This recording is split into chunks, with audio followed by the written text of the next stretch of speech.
Good evening, ladies and gentlemen. I'd like to call our regular council meeting for Monday, April 27th to order. And I'd like to welcome those who are viewing this live stream this evening.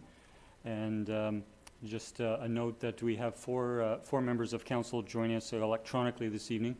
You will be able to hear their audio, but won't see their video. And then we have 3 council members in attendance in the chamber this evening, as well as staff who will be making presentations. I'd like to first acknowledge that we're having this evening's meeting in the traditional and ancestral lands of the Wasanich First Nations. And I'd just like to briefly say that over the last week we've learned of the true magnitude of the loss and shooting tragedy in Nova Scotia. And on behalf of the town, I want to express our heartfelt condolences to the families and communities in Nova Scotia over the loss of 22 lives. And with Staff Sergeant, our CMP Staff Sergeant Wayne Conley here this evening to present a local quarterly policing report, I want to say our thoughts are with you and the members in the Sydney North Saanich members, other members, and all members who serve the RCMP across the country over the loss of Constable Heidi Stevenson while in the line of duty. We are, as ever, grateful for your service and the protection of our communities, particularly in the current pandemic. Thank you. I'd now like to move approval of the agenda, and I have there are three changes. I would like to suggest that we actually next begin with public participation. We have 4 letters to be read in public participation this evening, and then have the COVID-19 update from Chief Mickelson after that, followed by the other presentations. The second change to the agenda is we have had a councillor request to lift 2 letters of correspondence, an email from R. Belson and an email from S. Brink from correspondence from information, and we'll move that to item 14.1 under correspondence. They can be considered together as they are the same topic. And the third item is we do have a notice of motion to be read into the record from Councillor Wainwright under item 17. So I would look for approval of the amended agenda. Move approval as amended. Second.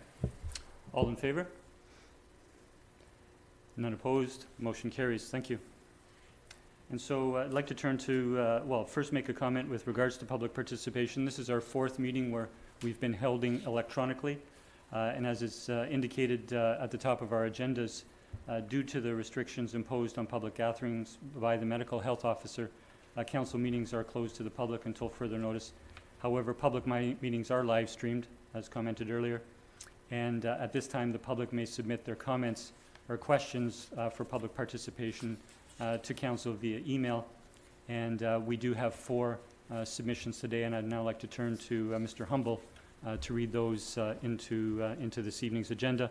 I will comment that all of the topics are later on our agenda items, so we won't be speaking to the items under participation, but I hope we address them under the different items they're speaking to this evening.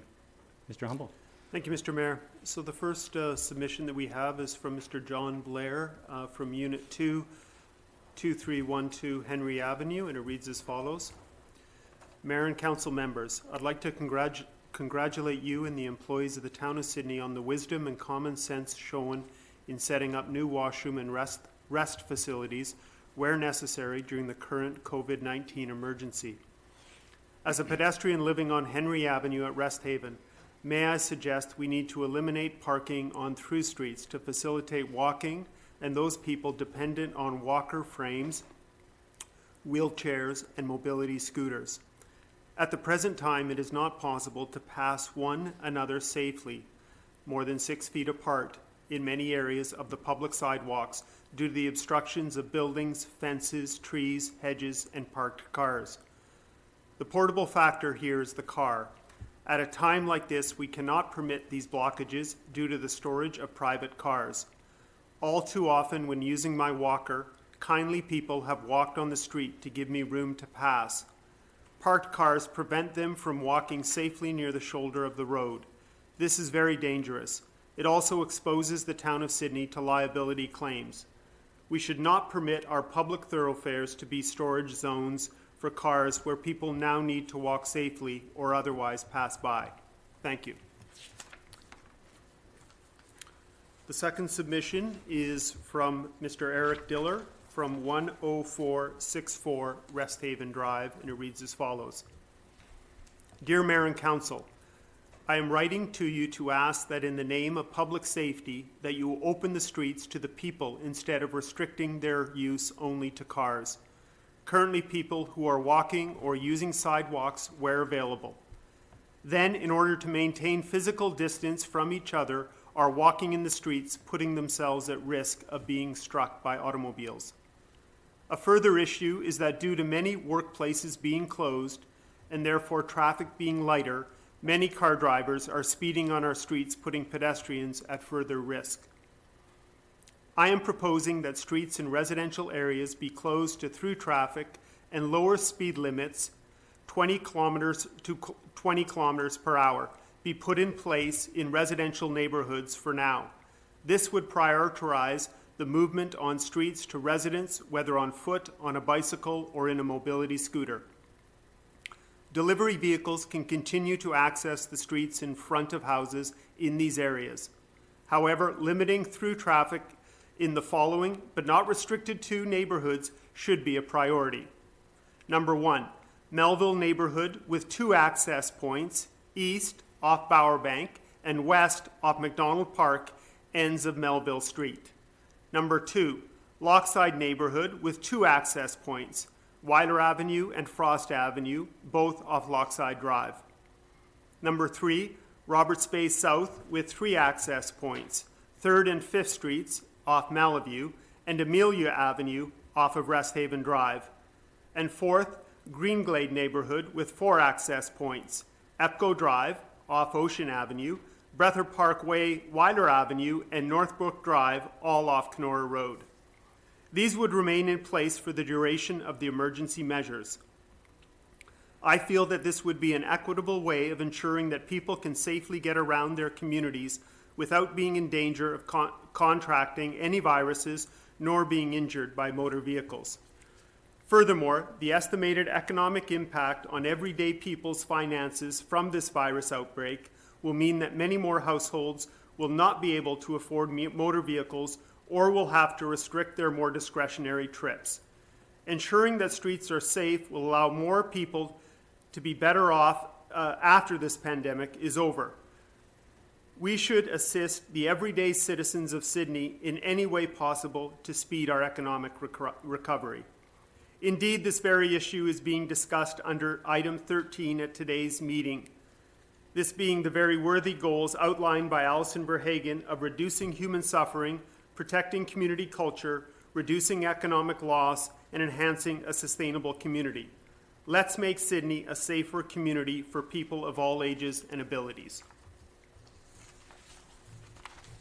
The third submission is from Mr. David Timothy, and he resides at 10245 Forsythia Place. And it reads as follows. Dear Sydney Mayor and Council, we are in an unusual time with the COVID-19 pandemic having an unprecedented impact on communities throughout Canada and the world. Governments at all levels are doing their best to keep communities safe and secure both now and into the future. No doubt this is true for Sydney's Town Council as well. During the physical distancing order, many of Sydney's residents have taken to the sidewalks and streets for fresh air and exercise. While it's heartening to see this town remain active, at times it's been crowded, making it difficult to keep appropriate distances. Meanwhile, progressive thought has always been that at least some of the enormous amount of space municipalities dedicate to automobiles should be reimagined to accommodate and even encourage healthy and safe activities such as walking, running, biking, scooting, skateboarding, and play. Will Town Council take this opportunity to prepare a pilot project to assess the interest for multi-use streets in residential neighborhoods of Sydney, both during the COVID-19 pandemic and when the pandemic is over? Below, I include an outline of what the pilot might look like. The pilot project, which might last a weekend, could open the streets of one or several neighborhoods to non-vehicular use, while also allowing local traffic and service vehicles to carefully pass. The chosen neighborhoods would be relatively large with a small number of entrance points. About a week beforehand, flyers could be sent to each affected residence explaining the conditions and purposes of the pilot. A survey could be attached to the flyer to be completed at the end of the pilot and collected by town staff or volunteers. At the appropriate times, the town would install and later remove soft barriers with appropriate signage, which would allow two-way traffic to pass. If the survey results are positive, the town expands the program into other neighborhoods and for longer periods to the extent that resources, planning, and demand allow for. If survey results are negative, at least little expense will have been spent. There are numerous neighborhoods suited for such a pilot. The Melville neighborhood is relatively large with only 2 entrance points, east and west ends of Melville Street, and it is rarely used by non-local traffic. The Greenglade neighborhood is even larger and has 5 manageable entrance points. A smaller neighborhood, but perhaps with a different demographic, the Lochside neighborhood has 2 entrances at Weiler and Frost Avenues. While I acknowledge the town may have limited resources, a pilot with multiple neighborhoods increases the certainty of survey results. Thank you for listening. The 4th submission is from Mr. Steve Duck, who resides at 9805 2nd Street, and it reads as follows. Council, on tonight's agenda, you are considering the Economic Recovery Plan. The initial overview by staff and the consultant appear to be quite basic and readily available in the mainstream media. I trust the discussion tonight will seek a more Sydney-based perspective. We are not in need of collecting more data, but something that is more supportive and helpful to the community. From the Sydney Community Association's perspective, it is apparent the community is looking for direction and vision as to what residents can look toward. This is a time of leadership, not evaluation and surveys. There will be plenty to adjust to in the new world beyond the pandemic time. Would it not be more appropriate to spend some time and money to directly contact Peninsula businesses as to what they need specifically to manage recovery? Open bracket, open for business, campaign, support in applying for provincial and federal funding programs, etc., close bracket. I look forward to the discussion at tonight's meeting, sharing your thoughts about Sydney's and by extension the Saanich Peninsula's economic recovery. Thank you. Thank you, Mr. Humble, and thank you to Mr. Blair, Mr. Diller, Mr. Timothy, and Mr. Duck for your input and letters this evening. I would now like to turn to the item 3A, the update from EOC Director, Fire Chief Brett Mickelson on town COVID and EOC update. Mr. Mickelson.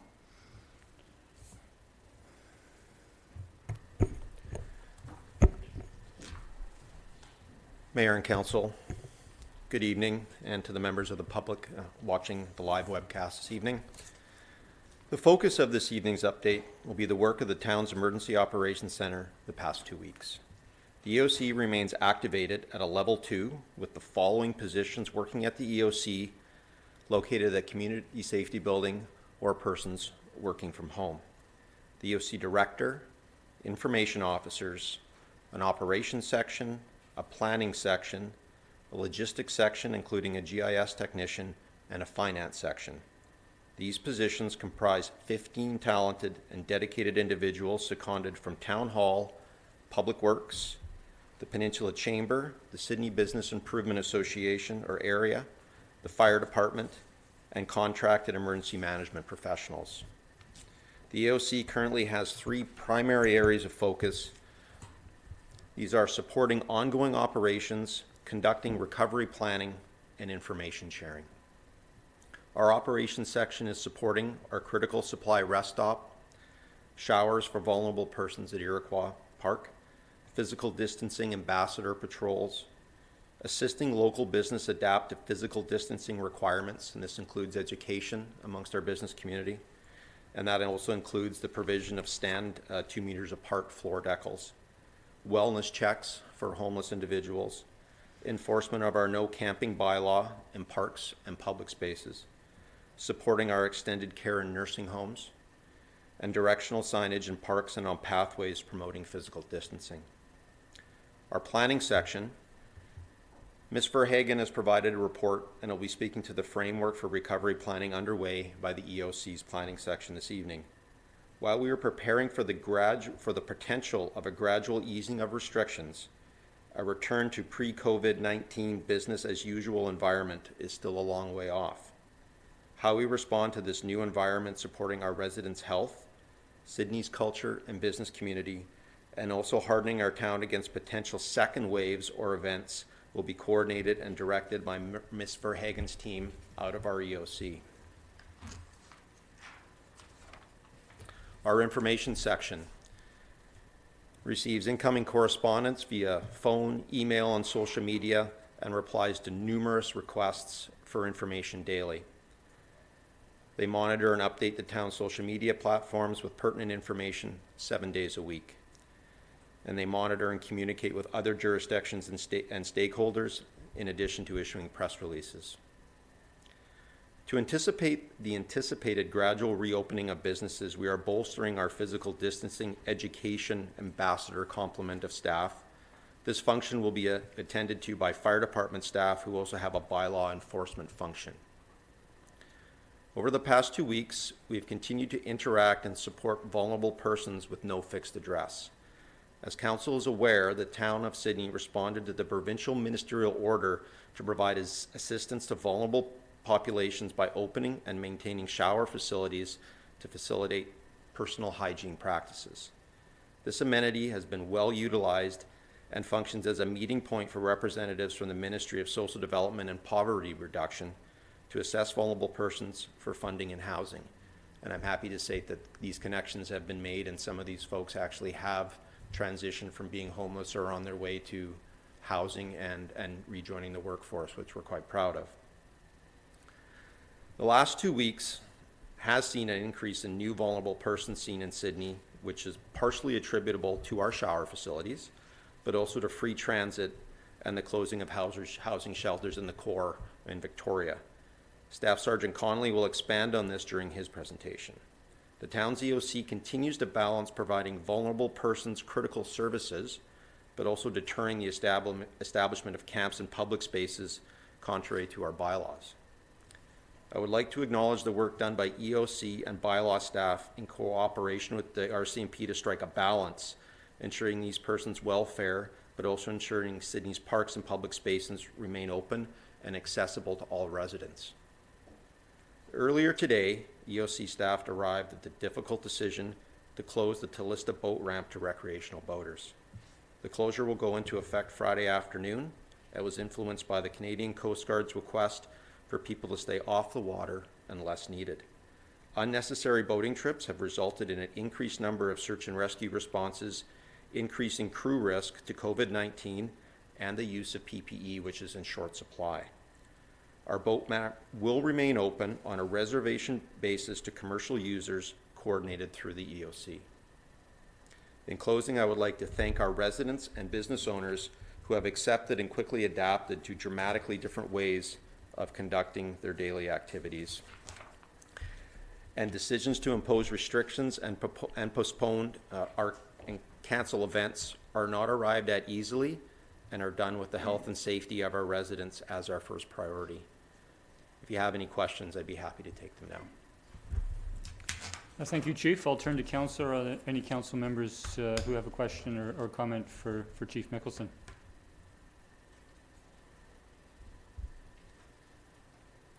Seeing none, I'll thank you, Chief. I want to say on behalf of Council and the town, thank you for your leadership at the EOC and to the team, and also to both your career and volunteer first responders who've taken on additional tasks. And thank you to Mr. Humble, who stepped back into the role as Chief Administrative Officer last Monday after 5 weeks as our EOC Director. Thank you, Mr. Humble. Now I'd like to turn to the next item on our agenda, which is pandemic recovery planning, the town's EOC COVID-19. And we have a presentation by Alison Verhagen, our Senior Manager of Current Planning, but also in the role of EOC Director of Recovery Planning, and also joined this evening by Mr. Jim Lamort from Smart Risk Control, a consultant who's worked with us for many years and is back working with us again at this time. Good evening, Ms. Verhagen. Hello there. Good evening, Mayor and Council. Thank you for the opportunity to speak tonight about recovery planning. I'll be providing a summary of the staff report on recovery planning contained in tonight's agenda package, giving an overview of the framework that we're developing and what has been done so far. So the staff report starts out with some background on the town's emergency operations center that was activated in response to the COVID pandemic, which Mr. Mickelson has covered in his reports to Council tonight and at previous Council meetings. As he has said, the planning section of the EOC initially focused on responding to the emerging needs in the community, drafting plans for business continuity of town operations, and preparing response plans for anticipated issues arising in the community as the pandemic evolved and community needs changed. Now that the provincial situation is somewhat stabilizing, we're moving forward towards recovery planning. So the goal of recovery planning at an EOC level is to coordinate efforts through the community in order to recover from the effects of the pandemic. It's important to recognize that the province has indicated that restrictions won't be lifted right away. And when they are lifted, it'll be to some new level of restriction. So given what we've heard from the province and what we've gained in research at a local level and national and worldwide, it's likely that there's going to be some restriction on normal life for quite a few months, well into 2021 possibly. So this isn't a short event that will resolve quickly. We have to look at the long term here, and we need to be prepared to coordinate and support the recovery efforts for all elements of our community through this extended time period. So as we move forward, we are going to keep in mind the objectives and priorities for all the work done by the EOC that's based on the 4 guiding principles that I believe Mr. Humble spoke about at previous council meetings, which are reduce human suffering, protecting community culture, reducing economic loss, and enhancing a sustainable community. So all of the objectives and actions that we do through recovery planning will be based on those guiding principles. And emergency management in general is a continuous process that one phase leads into the next. So as we get into recovery planning, it really is a continuation of work that we've previously been doing at the EOC in identifying needs in the community and figuring out how to respond to those. One thing that Mr. Lamort said earlier, I think really captures recovery planning in one sentence. Fundamentally, it's about identifying needs in the community and matching them up with the right resources. Our goal here is to lean forward in the recovery phase and be proactive with meeting the needs of the community rather than waiting for problems to arise and responding to them then. So working from those guiding principles, recovery planning starts out with assessing the current and future situation on a local, regional, and really worldwide basis, but really focusing on our local Sydney situation. Once we have a handle on what our current situation is, and we have that data collected, then we can determine a set of objectives to guide the process. And from that set of objectives, develop our actionable tasks, which are then coordinated by the EOC and either done by EOC staff, town staff, community resource groups, or volunteers, recognizing that community resource groups are often carried out or done by volunteers as well. And really, this isn't going to be a neat process. It's not an exact predetermined step-by-step recovery process, not even to the extent that recovering from a more physical disaster like a flood or a fire. That's been done a lot by communities in BC before. There's a clear set of steps for that. And even that varies on a community by community basis, depending on what the needs of that specific community are. So nobody's recovered from a pandemic before in our lifetime. It's been more minor pandemics that have gone on. So this is new for all of us. And it's a series of overlapping activities and sequences. It's going to take some time. And really, when we identify what those needs are, then that's what we'll know what steps we need to take. So we've, as the mayor just mentioned, the town has entered into a contract with Smart Risk Control Incorporated, Jim Lamort, to assist with the recovery planning. So Jim and his team, Mr. Lamort and his team, will be assisting the town with organizing and delivery of recovery planning with a focus on getting ahead of these coming events and challenges. They've provided an assessment of the pandemic situation, which is outlined in the staff report, saying that as we look ahead here over the next weeks and months, we can expect the province to lift some restrictions. We can expect local businesses to start to reopen, but we need to recognize that a number of businesses may not be able to reopen soon.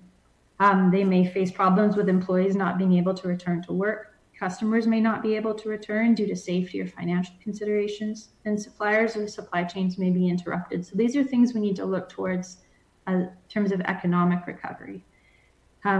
Then from there, also in the staff report, there is a list of 10 objectives for the recovery planning, which I'll mention just briefly here. Data collection is important, supporting health, identify and communicate housing options, enhance food security, coordinate psychosocial support, which is really community well-being, enhancing security, assisting businesses and underemployed, public engagement, coordinating community resources, and continuing public service. That's the town's internal business continuity plan for the town operations. So we've identified collecting data as our primary task in recovery planning. That's really important right now so that we can get a good handle on what is our situation, both in the residential community as a whole, and also in the business community, as well as the community resource network. What resources do we have out there? What are their capabilities and what are they interested in getting involved with? So once we have that figured out, then we'll identify what those needs are, which again is about matching up the needs with the community resources that are available to get them through. Just closing up here, we do recognize that the EOC will need to be active for at least through the summer. The planning section and the EOC director will continue to monitor how this pandemic evolves and hopefully see it start to recede to a point where the EOC could be stood down. But at this point, we can't really predict when that will happen. I'd be happy to answer any questions at this point. Thank you, Ms. Verhagen. I'll open it to council members if you have any questions or comments for Ms. Verhagen. I first see Councillor Duncan and Councillor Wainwright. Please, you have the floor, Councillor Duncan. Thank you, Allison, and for the Mayor for recognizing me. So the way you've described this, of course, for the EOC remaining active for a few months, but of course for probably our mitigation measures for the pandemic continuing likely into 2021.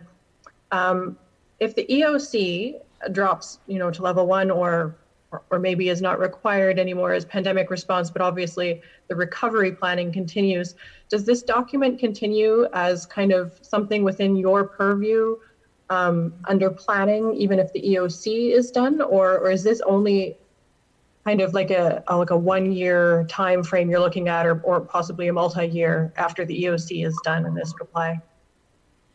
Sure, through the Mayor to Councillor Duncan. What I've learned, I'm new to this as well. I've learned a lot in the last few weeks here, but what I've learned is that as long as there's a need for coordination in the community, that we will need to have an EOC active to coordinate those efforts to meet those needs. So I don't know how long that will be. And I think we'll just have to see how things evolve and to see whether that work could be done by town staff in the planning department, like in the development services department in the long term, once the EOC is stood down, or if we need to keep the EOC active, I don't know, for 18 months. We'll have to see how this goes. Okay, thank you. So this would be kind of like it might drop as far as level 1 and then continue with just a few people doing planning, and that would still technically be in EOC. Yes, that's what I understand. Thank you. Thank you, Councillor. I'll now turn to Councillor Wainwright. Thank you, Mr. Mayor. This is likely to sound a bit like a dumb question, but I'll expand on it. And the question really is about the objectives of the recovery planning. And when I say that, typically when people talk about recovery, you're talking about putting things back the way they were. But prior to this COVID-19 event happening, we were talking about transitioning to a more sustainable and resilient community. We were talking about greenhouse gas reduction, climate adaptation, active transport, things like that. So it seems like we don't actually want a plan that puts things back the way they were. We want a plan that helps our community reinvent ourselves to become, more of those things. And I guess that sounds very much like strategic objectives. And I'm wondering, is that part of your thinking, and where those strategic objectives come from? Through the mayor to Councillor Wainwright, that's a good point, and that is something that we've talked about. Mr. Lamort has a planning background as well in terms of city planning, and as we look at these events, many disasters result or emergency situations result in communities adopting kind of a build back better mentality to look at things that they could do better as they fix things. And in our case, in the world's case here with a pandemic, there is no physical disaster to repair from. We're not fixing sidewalks and rebuilding bridges, but we do need to look at that as we move forward. One of the objectives, coordinating well-being, that psychosocial support. I think through that, we need to look at how we can strengthen our communities and get more resilient neighborhoods, better community connections. And everything keeps being linked to the OCP review, but this is a good time strategically there to take a hard look at our focus on those issues that you identified, climate action, sustainability, and see how we can make that more of a priority as we look to future budget years and what priorities we give different projects. I don't know if Mr. Lamort wanted to add to that as well. I think you've covered it. The main element that's recognized by the United Nations is that we build back better in every disaster. And Build Back Better from a social perspective is high on our list of action items as well. Just a comment that as Ms. Verhagen mentioned, some discussion amongst staff, the EOC has been with regards to the strategic end, and some input from myself is council does get together once a year, usually in the fall, later in the fall, to review the strategic plan and make adjustments. And I've made suggestions to the staff that we may very well want to, as a council, with staff, meet earlier this year as this starts to unfold. Because if you take a look at our strategic plan as it sits today, that is not going to be encompassing everything that we need to put our attention to. So thank you for that, Councillor Wainwright. I'll now turn to Councillor O'Keefe. Okay, thanks. My comments are sort of along the similar vein. As was mentioned that, we haven't suffered a disaster that involved destruction of buildings and infrastructure. We haven't had a flood, but the damage is mainly in, culture, maybe, citizens, the economic aspects of it.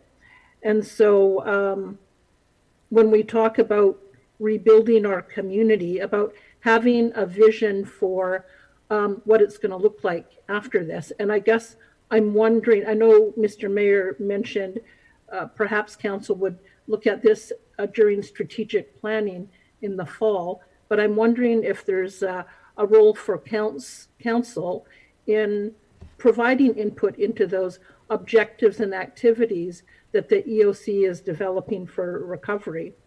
And I guess some of the things that come to my mind is we've heard from a number of different sources that what this pandemic has done has put on fast forward, so to speak, some of the trends that we were already seeing. Like Councillor Wainwright mentioned some of them, but things to do also with active transportation, whether we're still going to need the same amount of retail space, the effect that online shopping had started, but it has been exacerbated, and the impact that will have on the retail industry as well.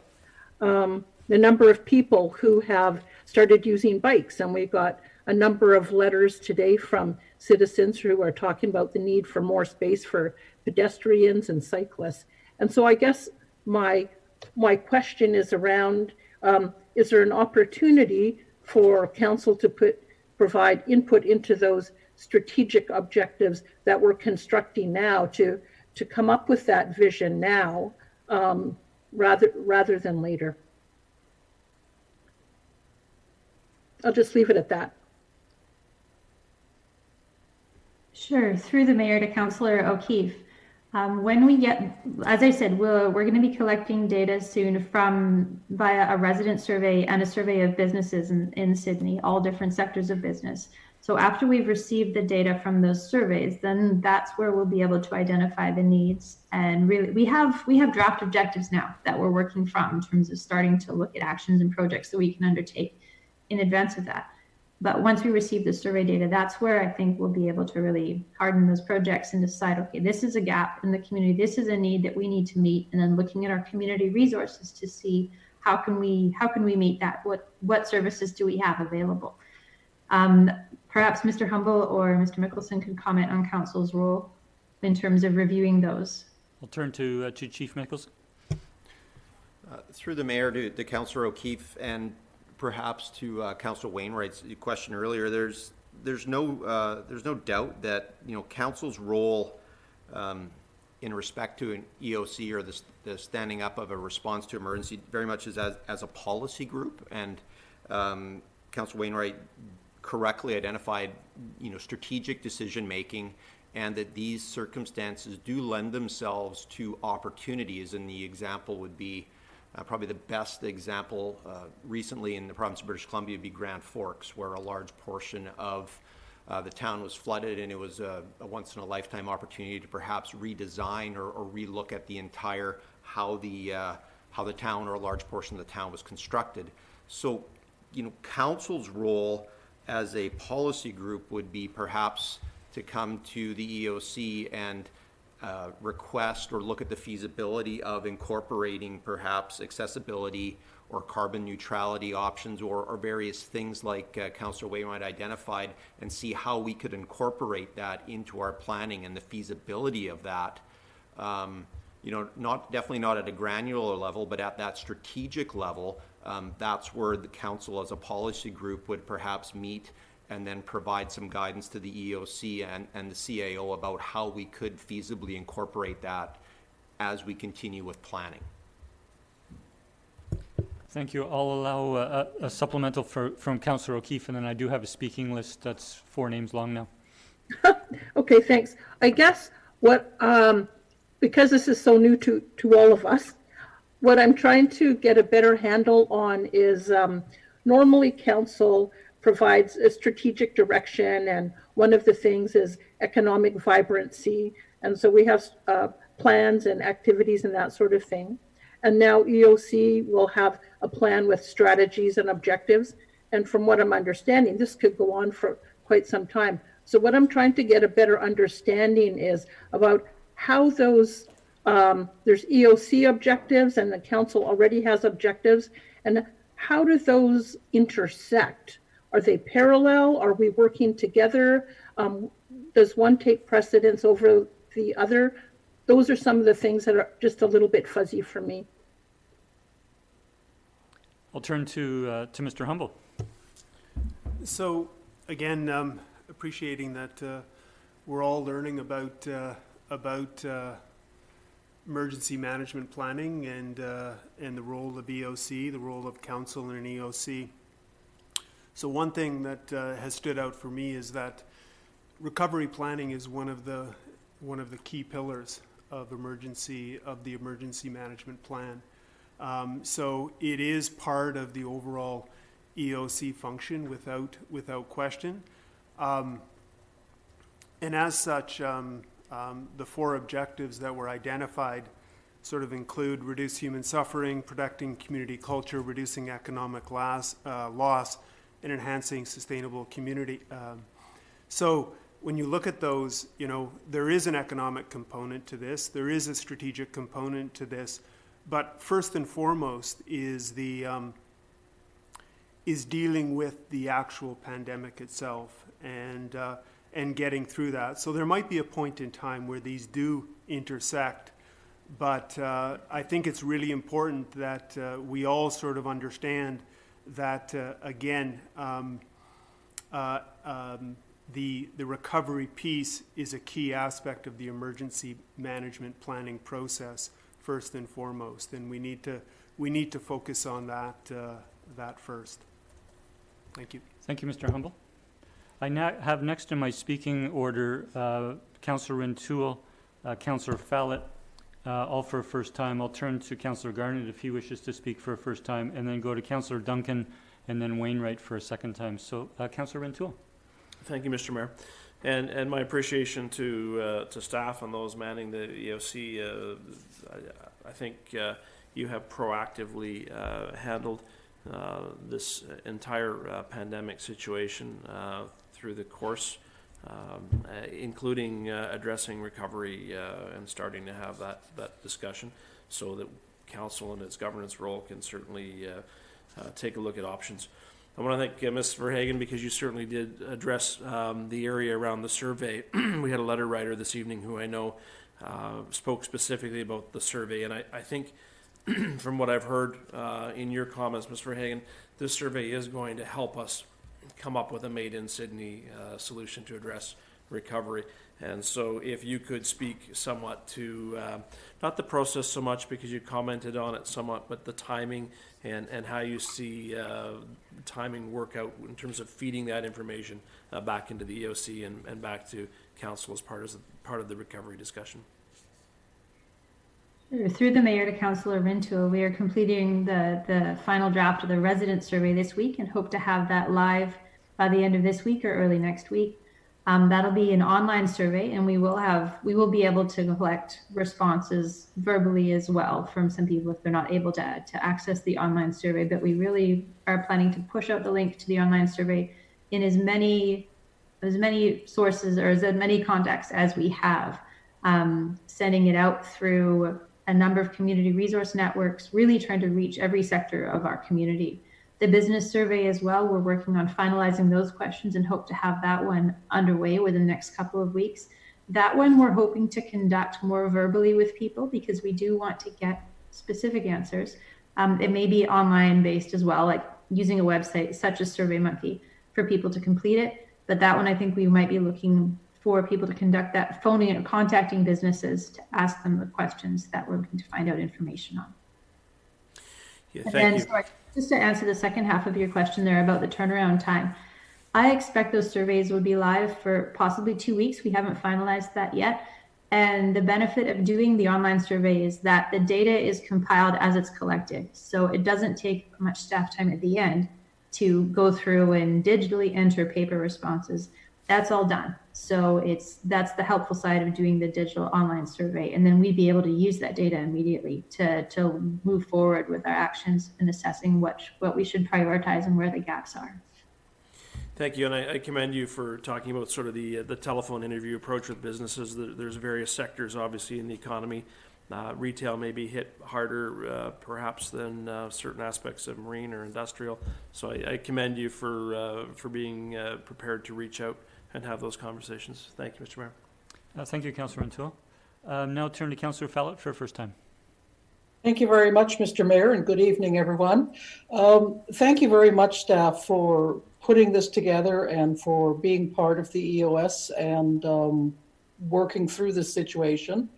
And I certainly appreciate comments made by Councillor Wainwright in regarding to looking at this as an opportunity to address some of our goals, our strategic goals, and look at our sustainability, and to see COVID not as a problem, but as an opportunity.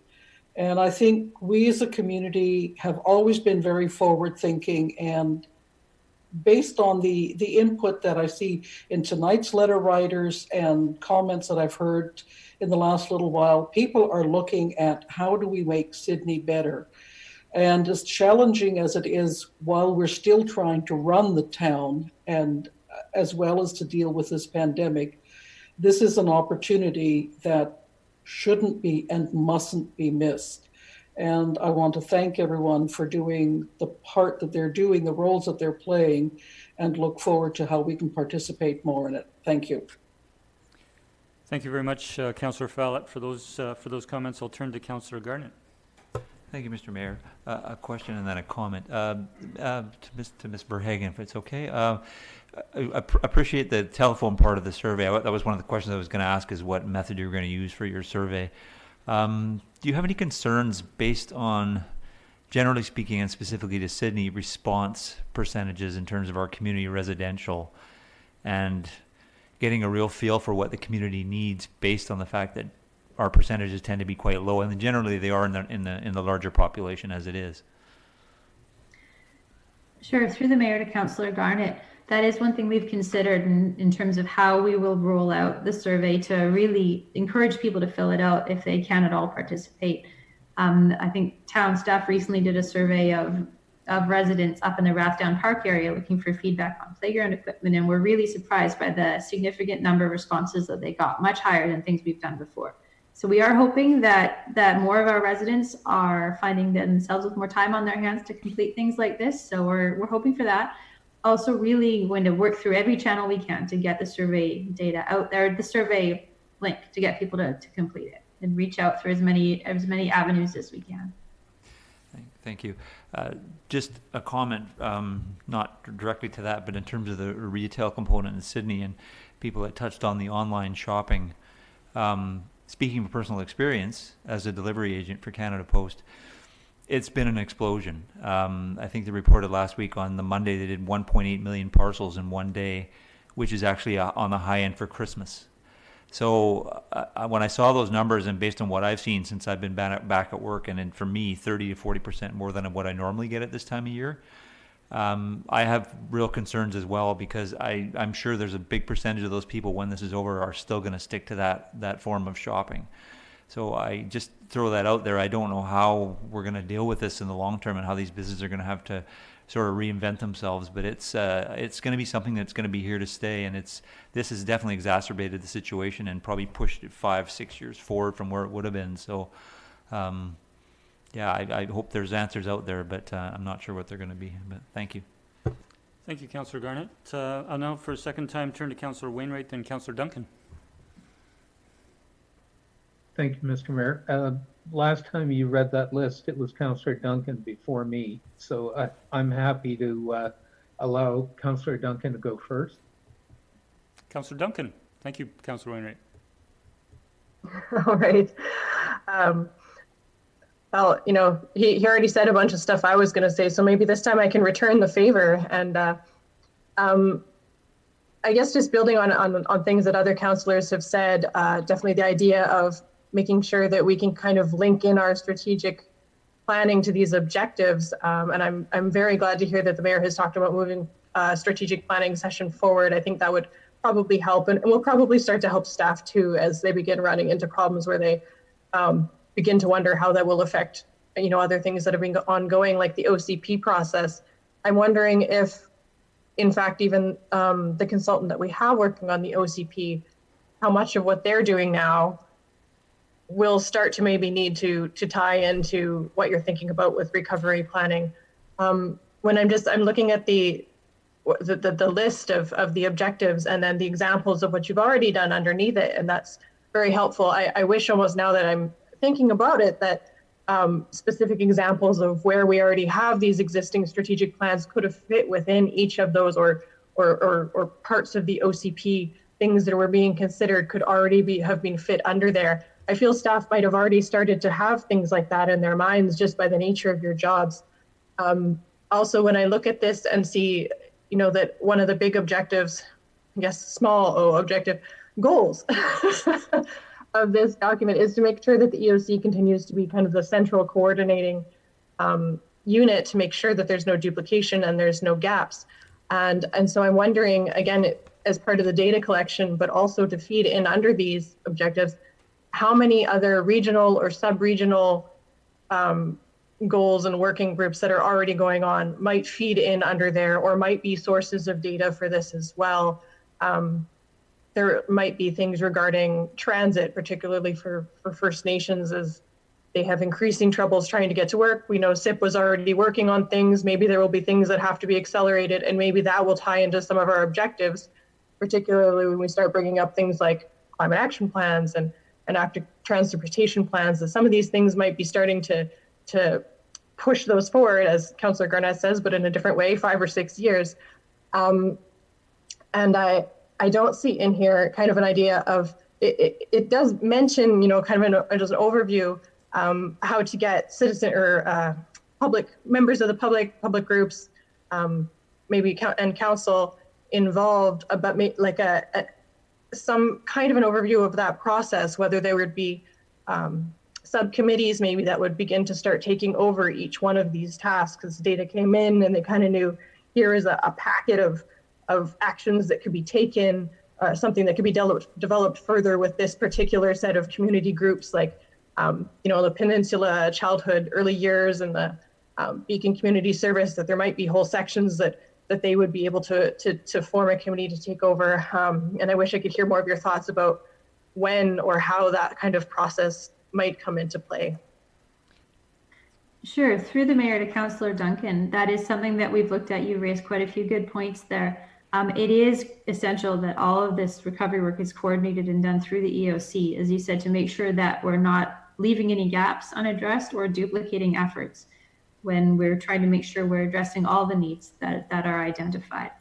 In terms of who will do the work and whether we'll hand things out and create subcommittees, I think we will look to what people, what resources we have are best suited to each task that needs to be done. And yeah, we might be coordinating work done by two different community groups, but again, having it report back through the EOC to make sure that the task is being completed and that we're meeting the need that was identified. And about your comments about are we ticking off boxes about other objectives of the town in terms of OCP objectives and goals and how that project ties into this?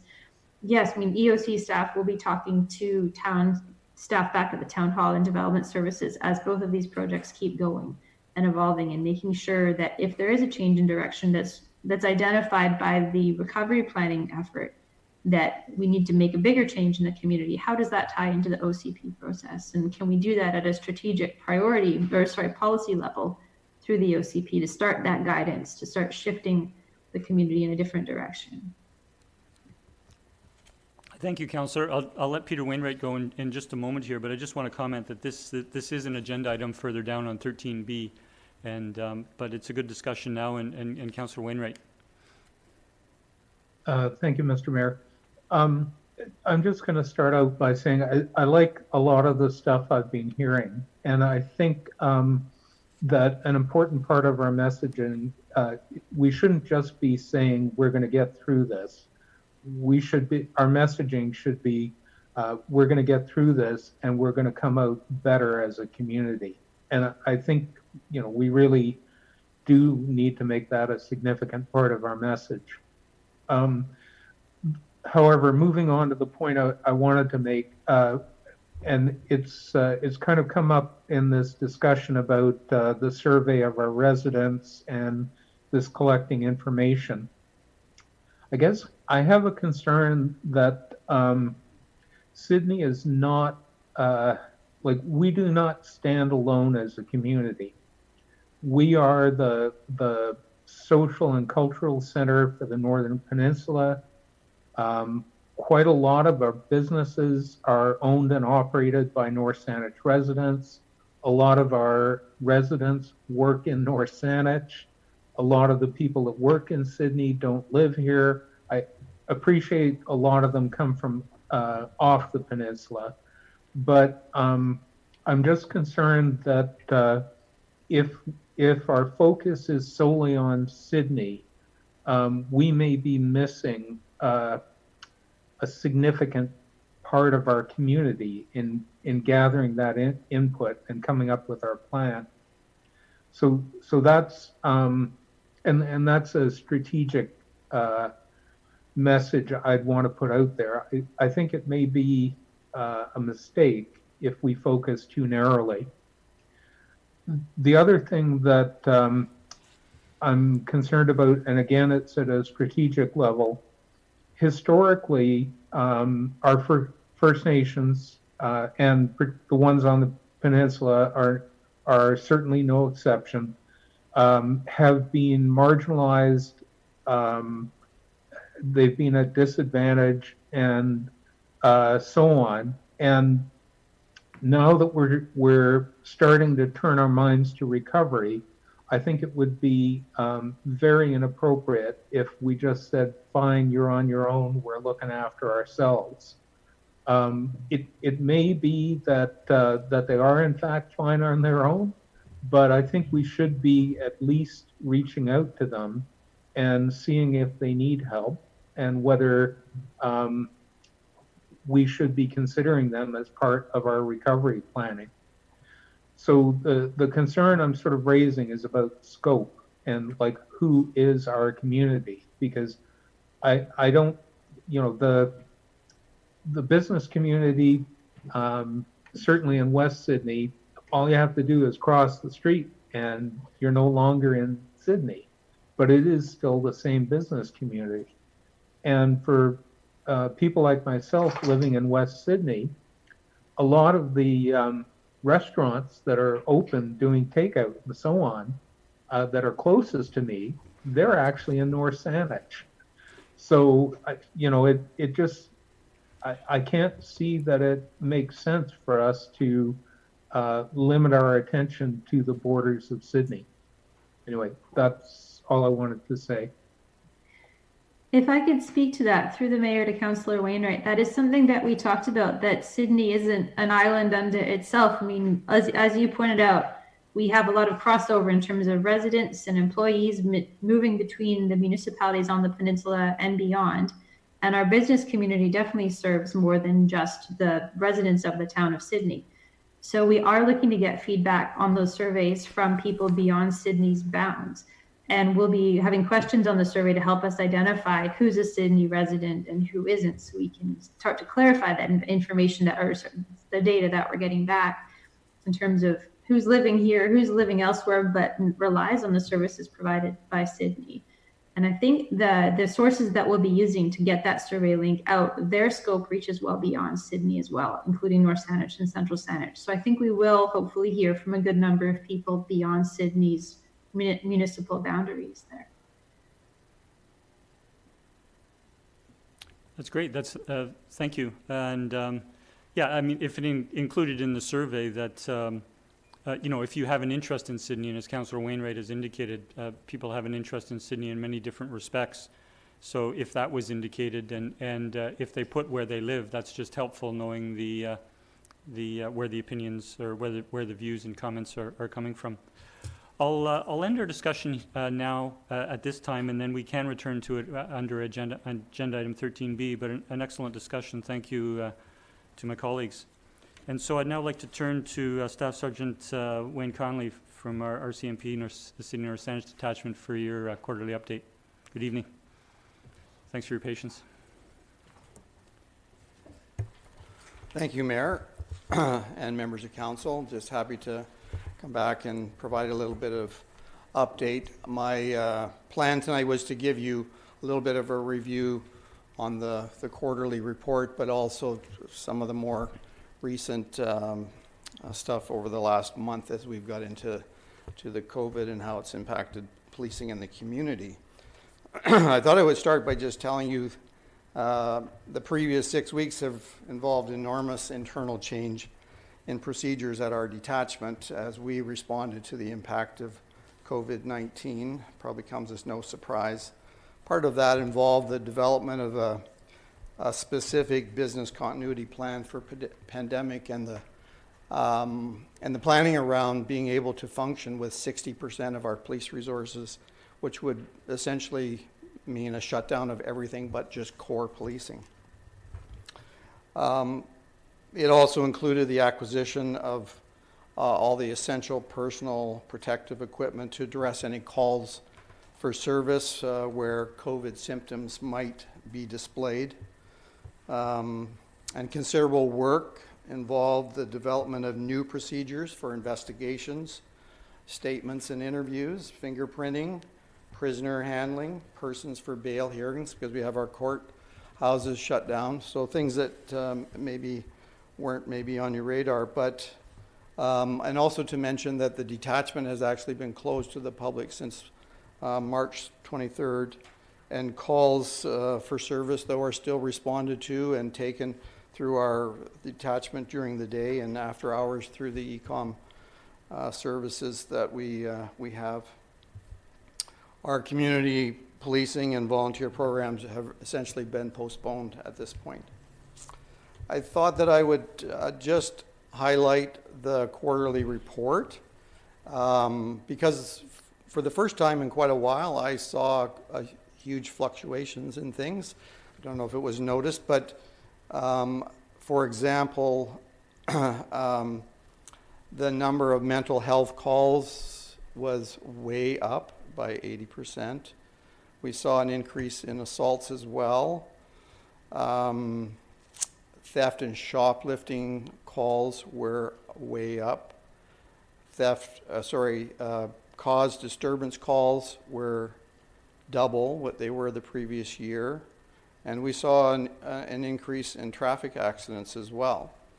The one good news was we saw a pretty significant drop in theft from vehicles, which came as smiles to me because we've been working on that area for quite a while.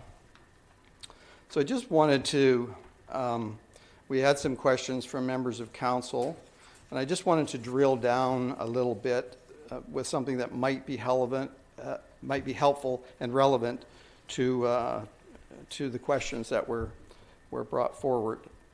Of the assaults that we had in the period between January 1st and March 31st, 5 of those were domestic related, and 4 of those involved persons with no fixed address. I think it's important to note that although assaults are up compared to the same period last year in 2019, they are not up compared to the previous 4 years. So just some context there with respect to that. But we are seeing a few more assaults involving no fixed address persons. With respect to the shoplifting calls, we had 7, or almost 50% of those from 2 businesses, which was interesting. And I can't really speak to anything really for certain around those. Many of those files are unsolved, but we do know that there is a small percentage of them involving transient type persons to our community. And then what is also significant to know is that 46% of our cause disturbance files, so those were double to what they were the previous quarter in 2019, involve no fixed address persons. And 8 out of 36, so roughly 20% of mental health calls involved persons with no fixed address. So I just wanted to then speak to some of the questions and just some general information that came forward from council members. So I was asked about a comparison of crime stats for Sydney compared to other communities. So we kind of did that for communities on Vancouver Island. And quite interestingly, Sydney had the lowest percentage of criminal code offenses compared to the other communities. So for example, Powell River, similar sized community, 40% of their calls for service involved criminal code offenses, and Sydney was just over 20%. Ladysmith had 36%, Oceanside had 31%. So we fare fairly well in comparison to criminal offenses in those other communities. So it gives, I guess, a little bit of a gauge with respect to other communities. But I'm most concerned about what happens in Sydney from year to year and where we're going with that. What I'm also able to tell you is that in the period between March 1st to today, there has been police contact with 38 different individuals of no fixed address who have been in contact in our policing jurisdiction. And that was in response to a question, and 53% of those persons come from the Greater Victoria area. So we're seeing some of those individuals who have come to Sydney. Sydney has approximately 10 to 15 permanent, no fixed address individuals that we frequently have contact with. So reasons we are seeing an increase in police contacts with no fixed address persons. We think as police, we frequently hear about Sydney is a safer place. We know about the free transit. There is more green space out in this area of the peninsula. Sydney is known to be lucrative for panhandling, and we have the close proximity to the ferries. The traffic, the question about traffic, collisions, and speeding, I think I can really just say that in January we had quite a spike of traffic accidents, and that led to the increase over the quarter. That was quite a bit greater. Another question was about the downtown core and the fact that we have a low rate of break-in enters, and what could that be attributed to? So our thoughts around that are that, first of all, Sydney is a very concentrated downtown. And so it's not spread over a large area. And that I think benefits us in terms of it's easier to patrol, it's easier to have police presence and visibility. And I think that really plays in our favor in terms of a community that is so centralized. There's also sort of the environmental design of the layout of Sydney. It has open sight lines and has limited alleys and dark spaces, and that makes for some benefit. And we also have the benefit of residential densities in the core area. Large number of residential buildings, condos and stuff right close to the downtown core.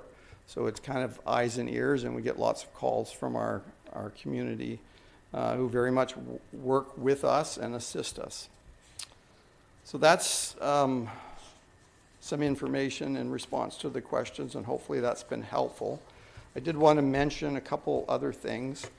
With respect to parks and bylaw enforcement, so over the past month, the RCMP has stepped up its presence in local parks. As bylaw services have patrolled park and downtown locations during early mornings, police have conducted late night patrols and mid-morning patrols to deal with the transient and individuals that we're seeing in the parks. An increased number of individuals have been encountered overnighting in park locations such as Iroquois, Tallista, the library, Beacon Park, and near the Mary Winspear. And authority under the bylaw 1688 has been utilized as the enforcement authority for the park patrols and how we deal with that. I wanted to conclude by just sharing a file of interest. On the night of April 8th, during the early morning hours, a construction trailer loaded with welders, welding equipment, and tools was stolen from the 2000 block in the industrial area of Sydney, 2000 block of Malaview Avenue, in the industrial area. The following morning, a witness in the Central Saanich municipality alerted police. The trailer ended up being recovered. However, it was empty of all the contents at that time.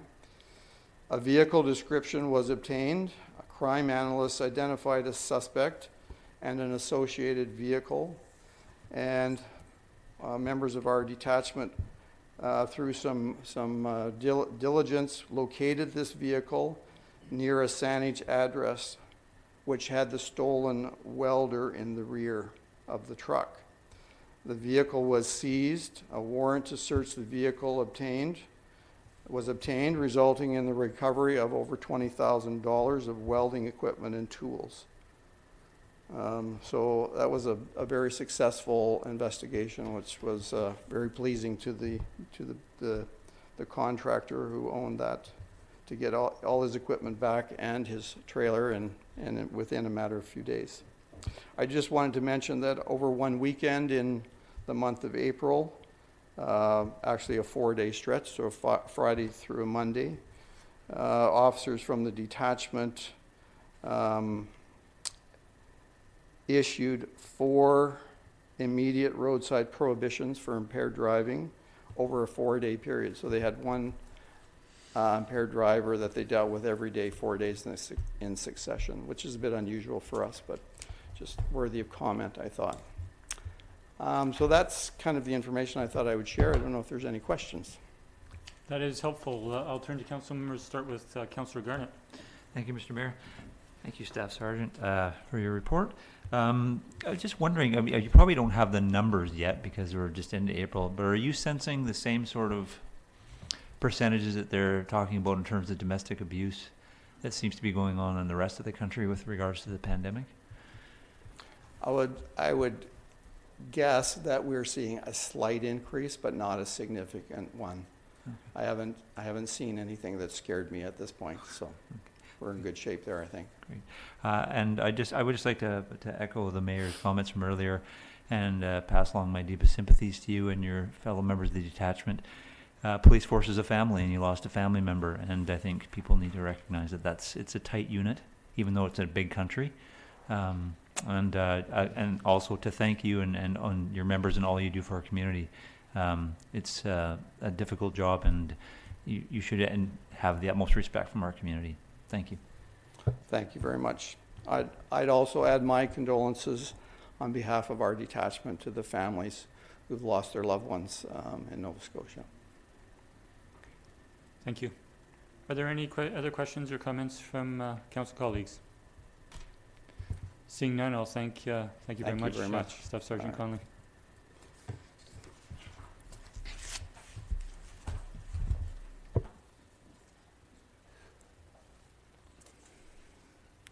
We'll now turn to item 5B1, a development variance permit application number DV 100295, which is at 10216 Rabinia Place, to reduce the rear setback for a protected tree in order to construct a 2-story, 2-family dwelling. Council reviewed this at our previous council meeting and requested that public notice be issued. We have had no submissions, and we do have a recommendation before us this evening. Thank you. I'll move the recommendation that the application be approved. Second. Any discussion?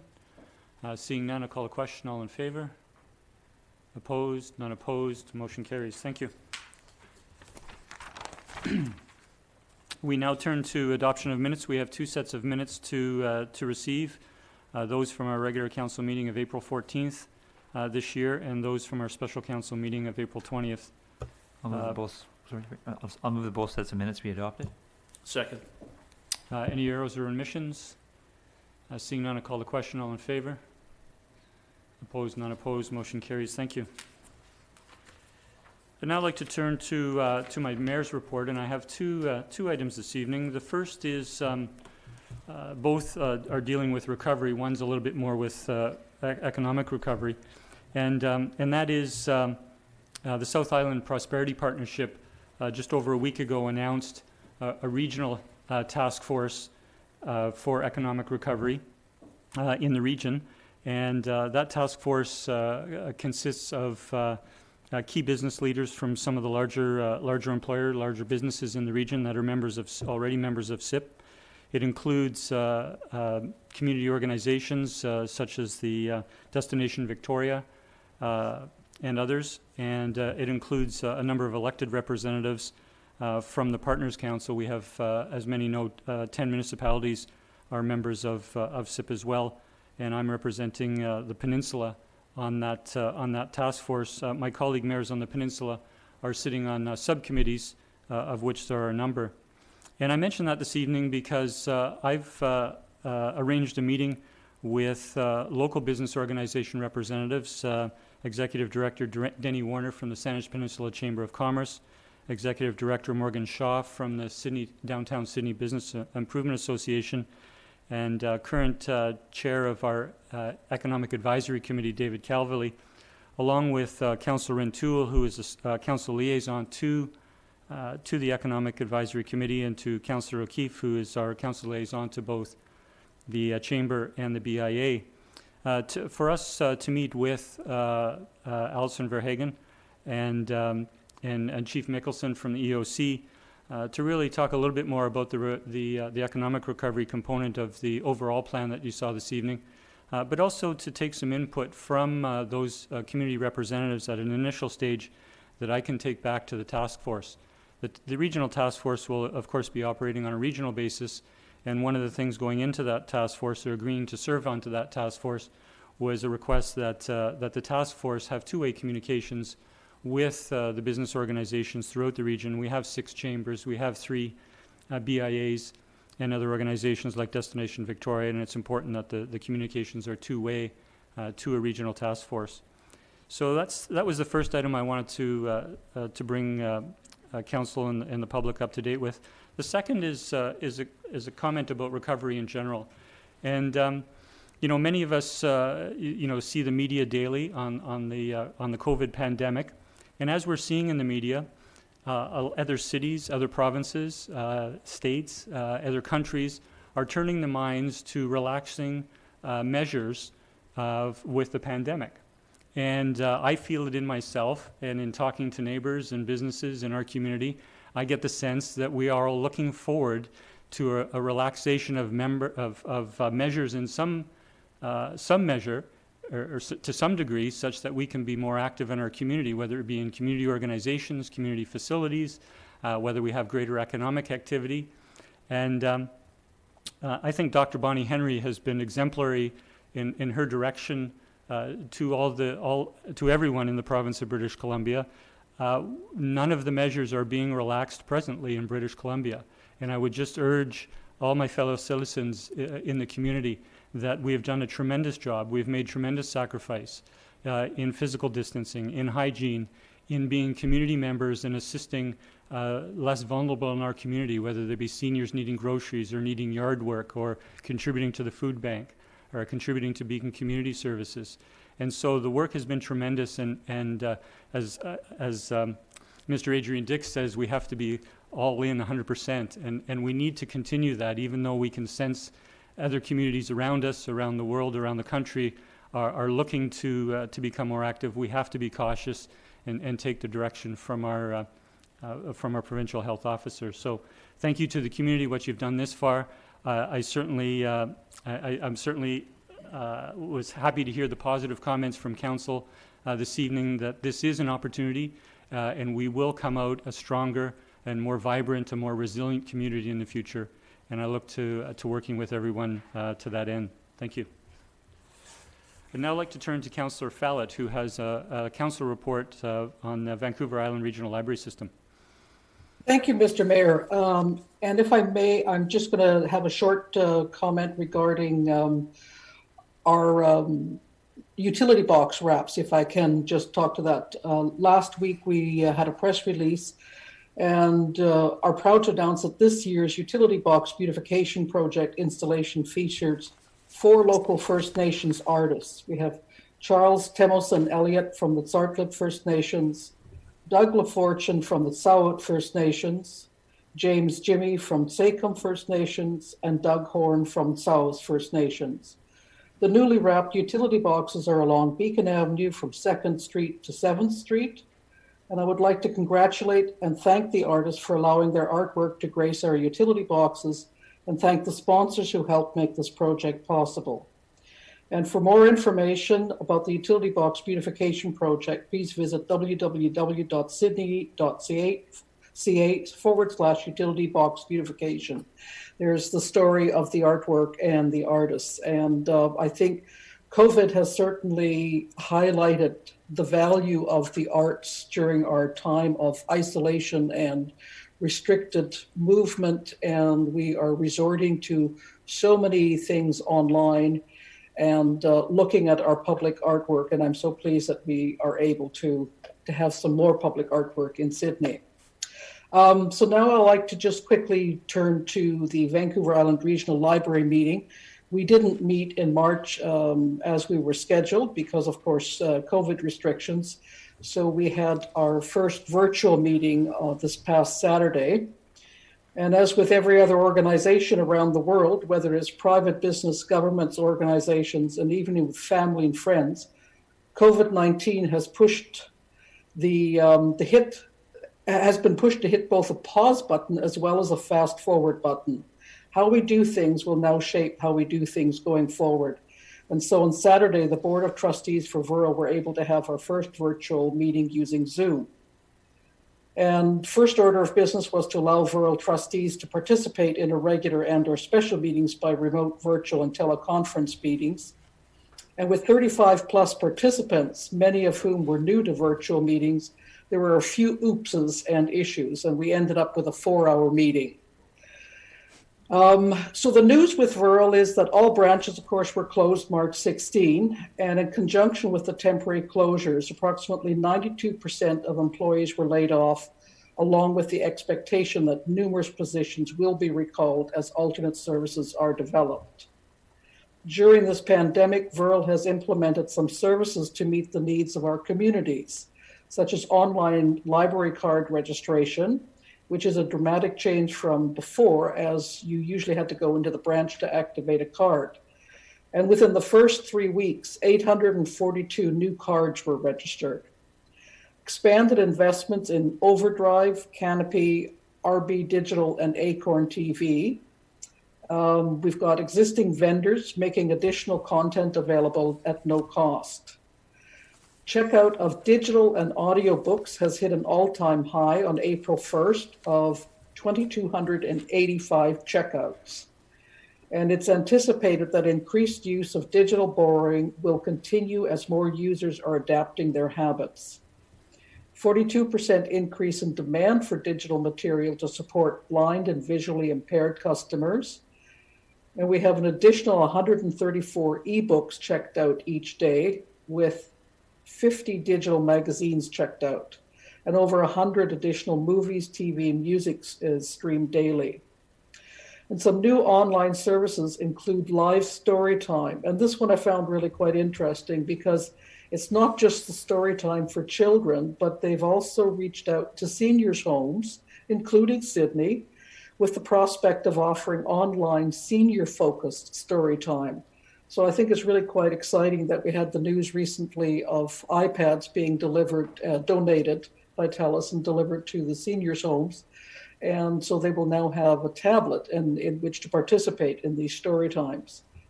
And staff have also reached out to school districts and First Nations across the island. So far, 2 school districts have said they will share Virl's online educational resources with their networks.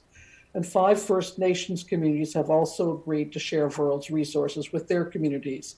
I asked specifically regarding the First Nations within with our area here close to Sydney, and they haven't heard back from them yet. So I'm looking forward to good news there. And Virl is engaged with community partners such as the Nanaimo Division of Family Practice and the Nanaimo Chamber of Commerce.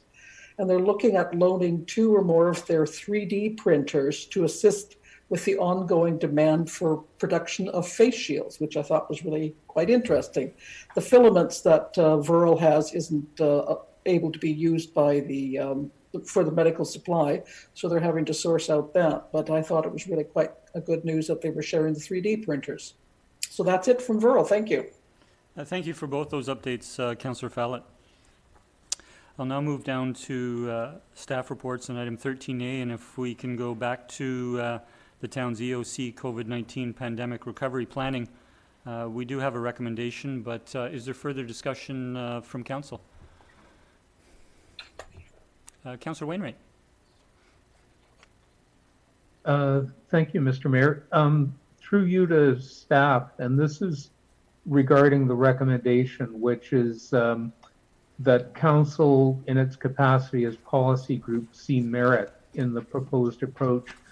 And I guess what I'm wondering is, how is that functionally different from a motion to receive for information?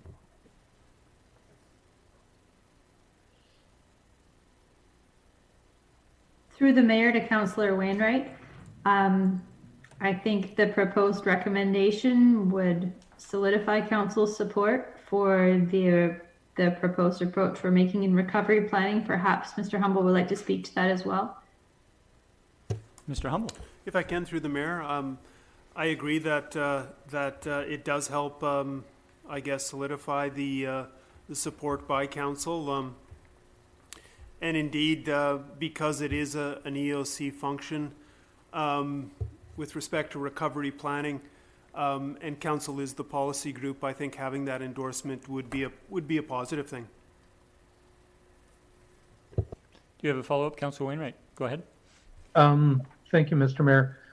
So in the earlier discussion, I raised some concerns about the scope in terms of limiting it to Sydney, and also wanting to kind of clearly have the objective of this recovery planning being to reinvent ourselves rather than restore things to the way they were. And that's not really reflected in the report as it's presented. So while I see stuff in there that I like, I would prefer to receive it for information rather than say I see merit in the specific proposal that's in here. Okay, I don't see staff wishing to comment. I'll open it up to comments from other, or questions from other councillors. Was that a motion or just a comment? Do you wish to make a motion, Councillor Wainwright? Sure. I'll move receipt for information. Do we have a seconder? I'll second. Okay. Further discussion on the presentation as a whole, or on the recommendation, Councillor Duncan? Thank you, Mr. Mayor. I am considering Mr. Wainwright's points, Councillor Wainwright's points about the difference, and I don't want it to sound like a criticism or a lack of faith in the EOC, because I'm thinking of that distinction, because we did have quite the laundry list of I wish I'd seen this, I wish we had more scope here, and I wish and that and the other thing, that procedurally, if we say we see merit in it as it is, those questions may or may not have the chance to be fully incorporated and maybe further versions. I know staff has heard them and undoubtedly and said that they concurred and undoubtedly would go with that anyway if it was a good idea. But yeah, that perhaps I'm trying to think of, I guess just to receive a receipt for information perhaps allows more room for staff to come with something that addresses that makes council feel that extra notch more positive and approving towards it that staff is hoping for. Councillor O'Keefe. I'll echo those comments, and I guess, I'll go back to some of the discussion we had previously, and that was in terms of creating a vision of identifying what we want to look like after that.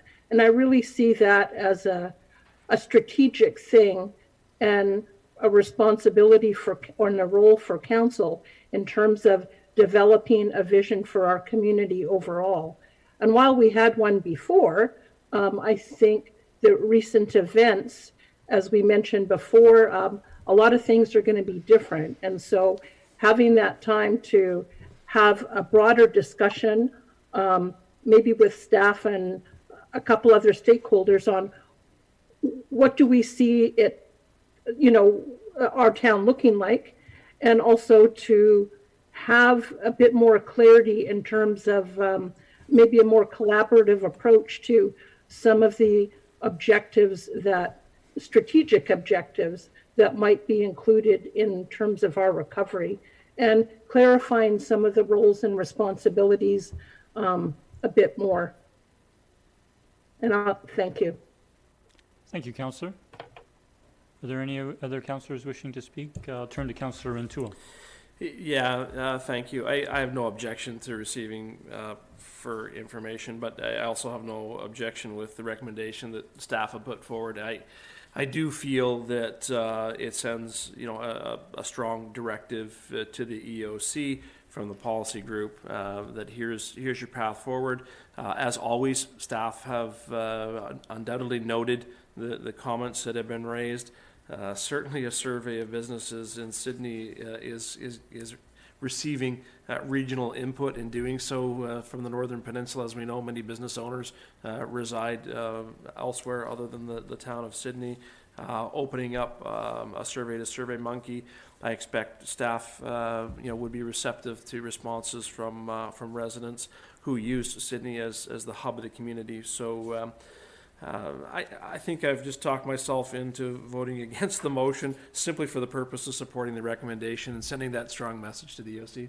Thank you, Mr. Mayor. Thank you, Councillor. If I can, Mr. Mayor. Mr. Humble. Yeah, thank you, Mr. Mayor. I just, again, I don't want to dampen, I guess, the enthusiasm regarding the discussion around this. But again, I guess I feel, and it's incumbent to make it clear that this is an aspect of the EOC. This is the responsibility of the EOC. It's a recovery plan. There's a distinction between an EOC recovery plan and a strategic plan. And I think it's absolutely very positive that at the end of the day, we want to message the community that we want to come out of this a better community and a stronger and more resilient community. That's a great message to send. But first and foremost, this needs to be a recovery plan for the pandemic, and that's what we need to focus on. We need to focus on all of the facets that are identified by Ms. Verhagen and Mr. Lamort in this approach report. And again, while I appreciate that the business and economic elements are important and other aspects are important, there's a number of facets that need to be looked at as part of this, and it's a comprehensive approach. So I just wanted to make that clear. Thank you, Mr. Humble, and I'll speak as the next speaker. I'm going to pose the motion for two reasons. One is Chief Mickelson in his update earlier reminded us that we are in the middle of a pandemic, and we are under numerous provincial health orders, and that what we see in the coming months, and we don't yet know the timing of them, there will be changes to those health orders, relaxation of measures, and we are going to have to adapt rather slowly to those measures. What the town of Sydney looks like a year from now or 2 years from now, when we're through this pandemic, when we have a vaccine, is even more uncertain today. And I think, so that aspect of it, I see the stages that I think Ms. Verhagen spoke to, that this is going to be a continuous moving through stages. And I think important to that is going to be, how the provincial health officer relaxes measures or how those provincial orders change over time, including the fact that measures may be relaxed. There may be a spike and we may have to reintroduce measures. We don't know. We don't have the crystal ball on the future yet. The second is a reason, and perhaps more strongly, is that I see merit in this proposed approach because it doesn't exclude anything that we spoke of this evening, any of the good ideas that we had.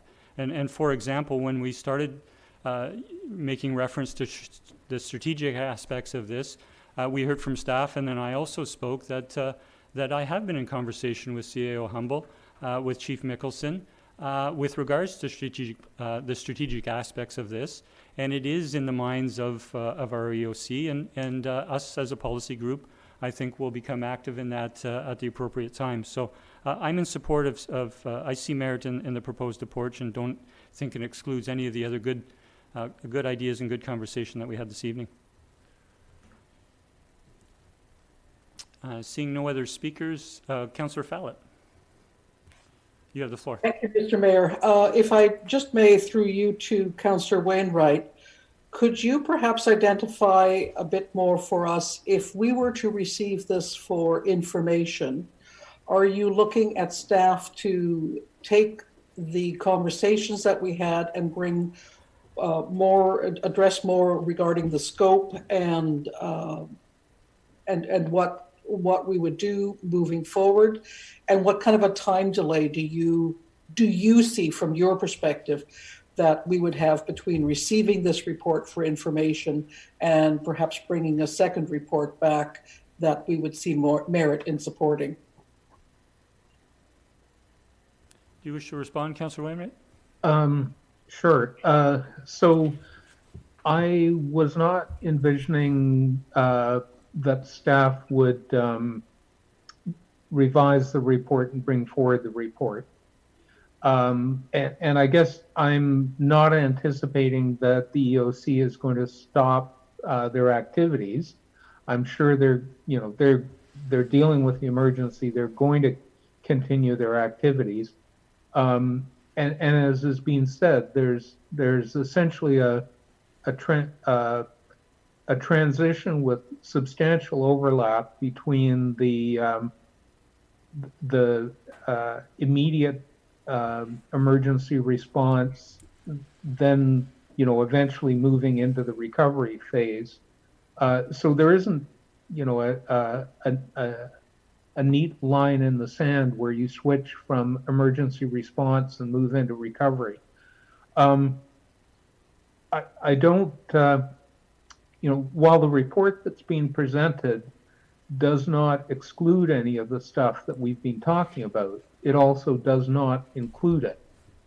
And I don't see that a motion to receive the report they've given us is going to necessarily change the actions that they have in that framework. Staff does have the flexibility to respond to the comments that are being raised, but do I want to go on record as saying this report, I see merit in it? That is a little bit stronger than I would like.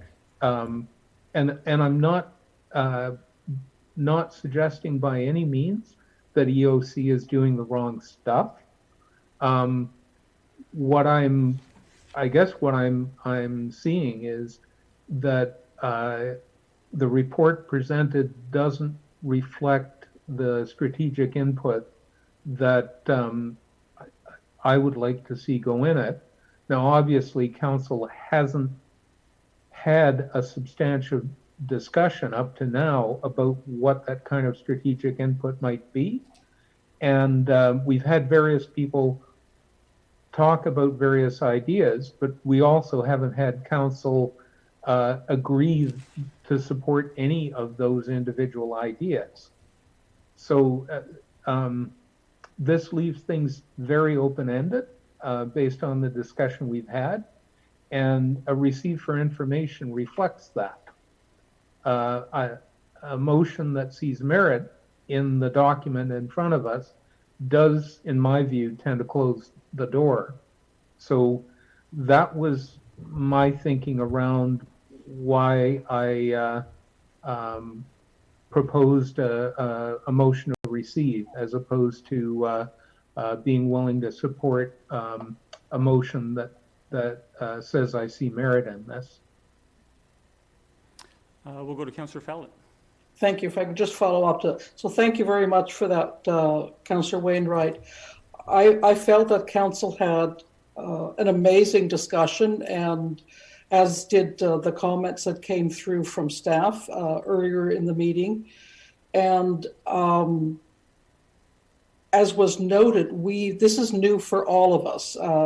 We don't have anything to go back on and look at a previous roadmap. We're sort of inventing it as we go along. And I think given the conversation that was had earlier this evening, and it would be good if we could include that. So I'm prepared to support Councillor Wainwright's motion to receive for information.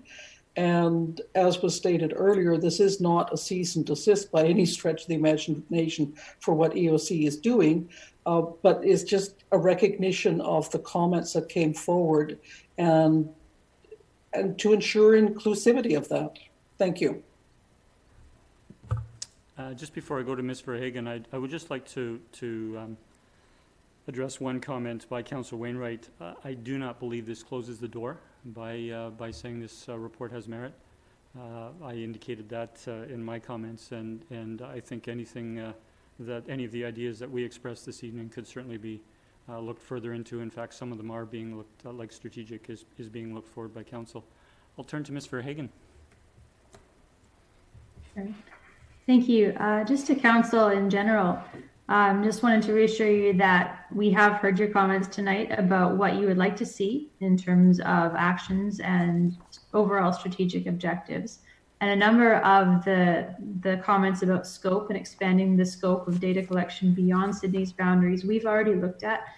We didn't put a lot of detail in the report about proposed actions and individual tasks because we didn't want to mislead anybody. Those haven't been definitively chosen yet. We didn't want anybody to think something is happening if it isn't, and to think that that's all that would happen too. I'm sure more will arise as we work through this. So we left out that level of detail. That'll be handled at an operational level at the EOC. Thank you. Thank you. Seeing no further comment, I'll call the question on the motion to receive this for information. All those in favor? We have Councillor Duncan in favor, Councillor Wainwright in favor, Councillor Fallot in favor, Councillor O'Keefe in favor, and Councillor Garnett in favor. Those opposed? We have Councillor Rintoul and Councillor myself opposed. The motion carries. Thank you for that fulsome discussion tonight, Council. I'll now turn to item 13B, confirmation of our budget and tax reductions. We've had discussions and presentations from our Chief Financial Officer, Mr. Hissick, on 2 previous council meetings. After making recommendations at our last council meeting, we requested to go out for public input over the past week, and we do have input that we've received this evening. And I'd now like to turn to Mr. Hissick to just recap some of the on some of the comments. Thank you.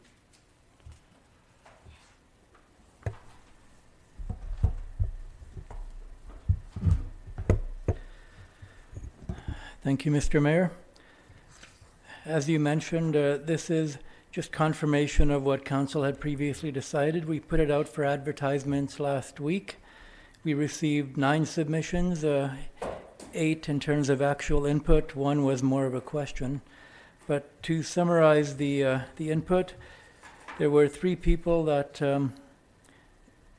supported keeping the residential rate at the 1.79% increase rather than reducing. There were 7 people that supported the reductions for the business properties. Some of them supported that as is, others called for more relief for business. There was 1 person that was opposed to any reduction for business, and as mentioned, just 1 question. I would just like to update Council on a couple of items since the report was written. Primarily the fact that the residential school tax as well as the transit rates have been published now. So the full impact for both the average residential and the average commercial property are now known. So it's going to be a bit tricky for us to say that there is no increase for the average residential property. It's certainly true for the municipal portion of taxes, which is about 50% of the bill, but unfortunately there will be an increase of $51 for provincial school taxes as well as $34 for taxes for other jurisdictions. So we're looking at $85 for the average household, regardless of the fact that we didn't increase ours. So that's going to be a tricky messaging aspect of what we're putting out there with the tax notice, but I'm going to try and clarify that as much as possible. As for the average commercial property, it's not as big a hit. Previously, it was a savings of $2,900 overall. That's down to 28 now. And the overall reduction was 23.5%. Now it's down to 22.5 on the total bill. So, in terms of addressing a couple of the key comments received through the public input, I will be responding directly to a couple of these petitioners, if you will, especially the one that asked the question. And the question was around, what is the starting point next year? My impression, certainly, and this hasn't been confirmed through council, is that having reduced the commercial taxes by 10%, I expect that to be the starting point for next year's tax increases, not to gross it up to what it would have been. I certainly see that as the new level going forward, and any increase that we might apply or not in 2021 would start from that basis forward. There were some requests as well to further reduce the commercial taxes, and it's important to note that the town had committed to a property tax distribution policy review, which is ongoing but has somewhat been put on hold because of this pandemic. Obviously, the reduction we've put in place now will have an impact on carrying on with that review, but it's certainly the intention of staff, and I'm sure council, to carry on with that distribution policy review going forward, and likely try and complete it ahead of next year's budget and tax rates. So there were comments about bringing it down to a 1-to-1 ratio of residential to commercial, and I understand the intention of that is to level the playing field between residential and commercial, but just to note, that would not accomplish that, because it's not a level playing field at the 1-to-1 ratio, primarily because residents pay in after-tax dollars and businesses pay in pre-income tax dollars. So as a resident, I don't get to deduct my property taxes from my income taxes, whereas a business does. So if you want to level the playing field, you're probably looking at a multiple of 1.4 or 1.5 to 1 as opposed to 1 to 1. Furthermore, something that really hampers us is that small business and large ones are paying the same tax rate because there is only one classification. There's no such thing as a retailer rate or as a small business rate versus a large business rate, or a rate for those that need it or a rate for those that don't. Those just don't exist. It's all one classification. So banks, grocery stores, big box stores, other large national, international entities are paying the same rate as a mom and pop operation, unfortunately. So what's ultimately needed, and this is at the purview of the province, is to perhaps split the commercial classification into two, one being a small business rate and one a large business. That would help. There's no indication that this is going to happen or is even being considered, but that would certainly help. But even that wouldn't address the need-based concern. We can't apply a different rate to those that may need it versus those that don't. That's more of an income tax response, not a property tax response.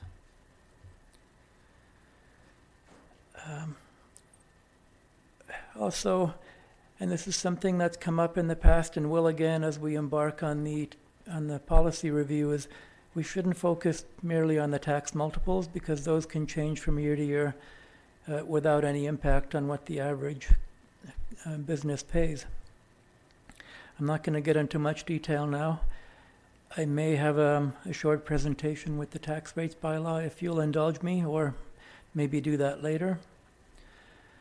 But it's also important to note that the town multiples only apply to about 50% of the tax bill. So whatever we do is not mirrored across the other half of the tax bill. The town multiples are already the lowest among all those that apply on a tax bill. So The province this year has done a big favor to commercial properties by drastically reducing school taxes. That's a big help. But in a typical year, though, the provincial multiples would be much higher than the municipal for commercial properties. With that, are there any questions about any of the additional input or anything with the rates that I've proposed? I'll turn to council. I'm just seeing a small view of each of you on video, so if anyone has any questions, if you could prominently show your hands for Mr. Hisik. Councillor O'Keefe, are you still with us?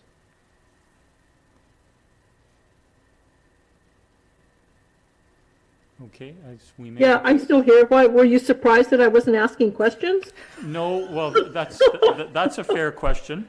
But no, it's just when there is information presented on the screen, it limits the number of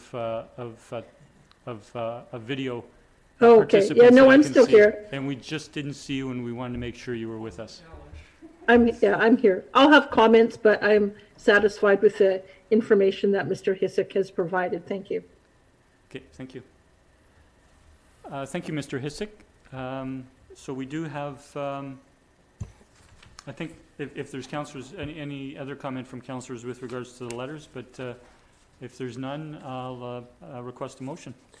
Move the recommendation that the town's property tax reduction measures be confirmed. Second. Discussion, Councillor O'Keefe. Thank you. So I just did want to make some comments because we did get a fair amount of feedback, and I had feedback myself from different people in the community, and I had additional conversations with council members on this, and so I was keeping an open mind. And especially when the province came forward with their rent relief, I started thinking, well, you know, maybe that would be good enough, and that we could we wouldn't have to give 10%. However, my thinking did evolve. I continued to support the motion, but I wanted to explain why, for me, it's important to do it for the same reasons I said last time. But also, when I looked at information from Stats Canada about the types and the percentages of businesses in our community, and I looked at estimates from the BC Business Council on those types of businesses that would be most affected. And so, no surprise, we all know, you know, retail sector, accommodation, any businesses that have anything to do with, that depends on tourists coming into town to support their business. So they're going to be hit hard. And it's going to take some time before those tourists come back. It could be Destination BC is predicting well into 2021 before we see in any international visitors, and even domestic visitors are there's going to have to be campaigns to bring them back. So when I think about our downtown businesses that are sort of the vibrant, a real vibrant part of their community, I think they need some help to get to that point, to tide them over till those businesses come in. And so that's why I think it's important to give them, hopefully with this bit of tax relief that we're providing here, along with the relief that they're getting from the other levels of government for rent relief, that this would be enough to give them the best chance possible at being able to continue to be viable. Thank you. Thank you, Councillor O'Keefe. Other councillors wishing to speak? Councillor Duncan. Thank you to the mayor. I have seen the letters, and I wished to acknowledge that I had seen them, since I had dissented from the vote to reduce the commercial property tax to 10% as it was, and instead favored a reduction of only 5%. And I'm still comfortable with that because of the information coming from the EOC in our recovery planning in particular, and what they're basing that on what we're hearing from the province.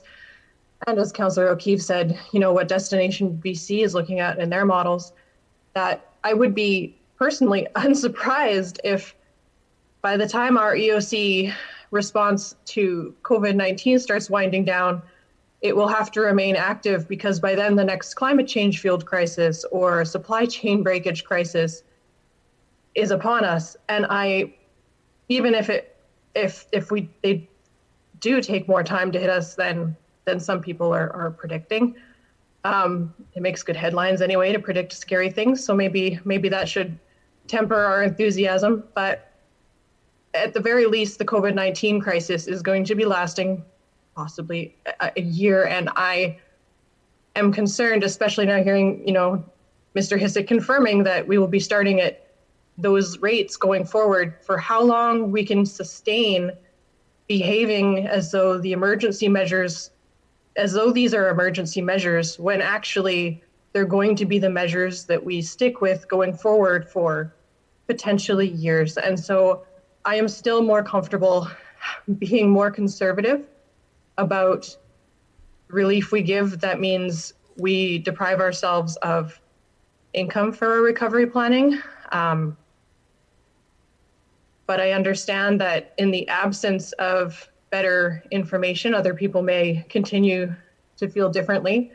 It still makes me nervous, but I will vote for what we have heard people would like to see. Thank you, Councillor Duncan. Councillor Wainwright. Thank you, Mr. Mayor. So I voted against this at our last meeting, and I will be voting against it again. As I said at the last meeting, I felt that income taxes and some kind of financial support from the senior governments would have been the better approach, because as Mr. Hisik said earlier tonight, whatever we do with commercial property taxes is uniform across the board, and it's not going to the ones who need it the most. It's uniformly going to all of them, including out-of-province property owners. So I'm pleased that between our last discussion and tonight, the senior governments have actually announced a commercial rent assistance program, and that's great. And I would be hoping that if that isn't enough, that they enhance that or expand that program.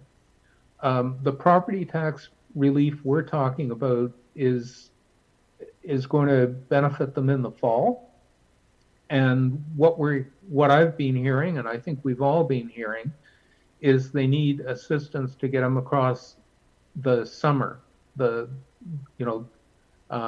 April, May, June, and so on. And it just doesn't seem to me that, it seems to me that we should be looking to the senior governments to make sure that happens. I think we should do our part, but I think this goes beyond it. And I'd like to see some money left available for stimulus measures and the recovery stuff, and not, and I, again, I'll just repeat, I think it's better that this be funded from income tax rather than property tax. So I'm not supporting a reduction this large. Thank you, Councillor. I'll just make a couple of comments. So with regards to income tax, if a business doesn't have a profit, it doesn't pay income tax. So, there are limits to the support that could come from the federal income tax, structure to business if a business already has a loss. But I am in support of the 10% reduction, and for a couple of reasons. One is we do have limited measures at this time to support the business community. This is the tax notice would normally go out on July the 2nd. We've made a deferral to the end of September, and included with that deferral, if we pass this motion, is a 22% reduction in commercial taxes. It would be better, to Councillor Wainwright's point, if we could allocate it more on the basis of need, but there are the vast majority of businesses that do need support, and having spoken with a number of business owners, they need all of the supports they can get, whether it is the employee wage subsidy, whether it's rent relief, or whether it's measures, whether it's provincial deferrals. Apart from the deferral that we've approved or are approving, the province has made other tax deferrals available for other taxes, PST and GST remittances and the like, to businesses, and I think all of these supports are important and they're needed at this time. And with regards to potential future stimulus, again, I commented previous meeting. Mr. Hisik, as our CFO, is comfortable that we are within our means in terms of providing this level of support, and that we will still have resources available to us in the future to consider as other measures. I'll take one look for other input from council members. Seeing none, I'll call the question on the motion. All those in favor? We have Councillor Duncan in favor, Councillor Fallot in favor, Councillor O'Keefe in favor, Councillor Rentoul in favor, Councillor Garnett, myself, and opposed. We have Councillor Wainwright opposed, and the motion carries. Thank you again for the discussion and the work on the part of staff and council over 3 council meetings and with public input to come to those decisions. Now I'd like to turn to item 13C, which is Motor Vehicle Act Speed Reduction Pilot Project. This is an initiative on the part of the municipality or the district of Saanich, which has invited which has had negotiations with the province and is engaging other communities to participate in a pilot project. And we do have a staff report and a recommendation. I'll move the recommendation that council direct staff to work with the District of Saanich to pursue approval for a speed reduction pilot project through the Motor Vehicle Act and report back to council before implementation. Second. Discussion amongst Councillor O'Keefe, then Councillor Garnett. Thank you.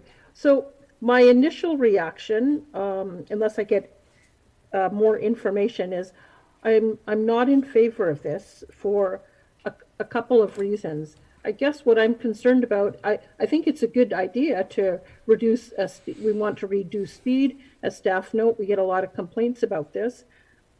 However, I think that I'm concerned about the amount of staff time that it might take. So I'm thinking there's going to be meetings with Saanich. Somebody's got to put up the signs.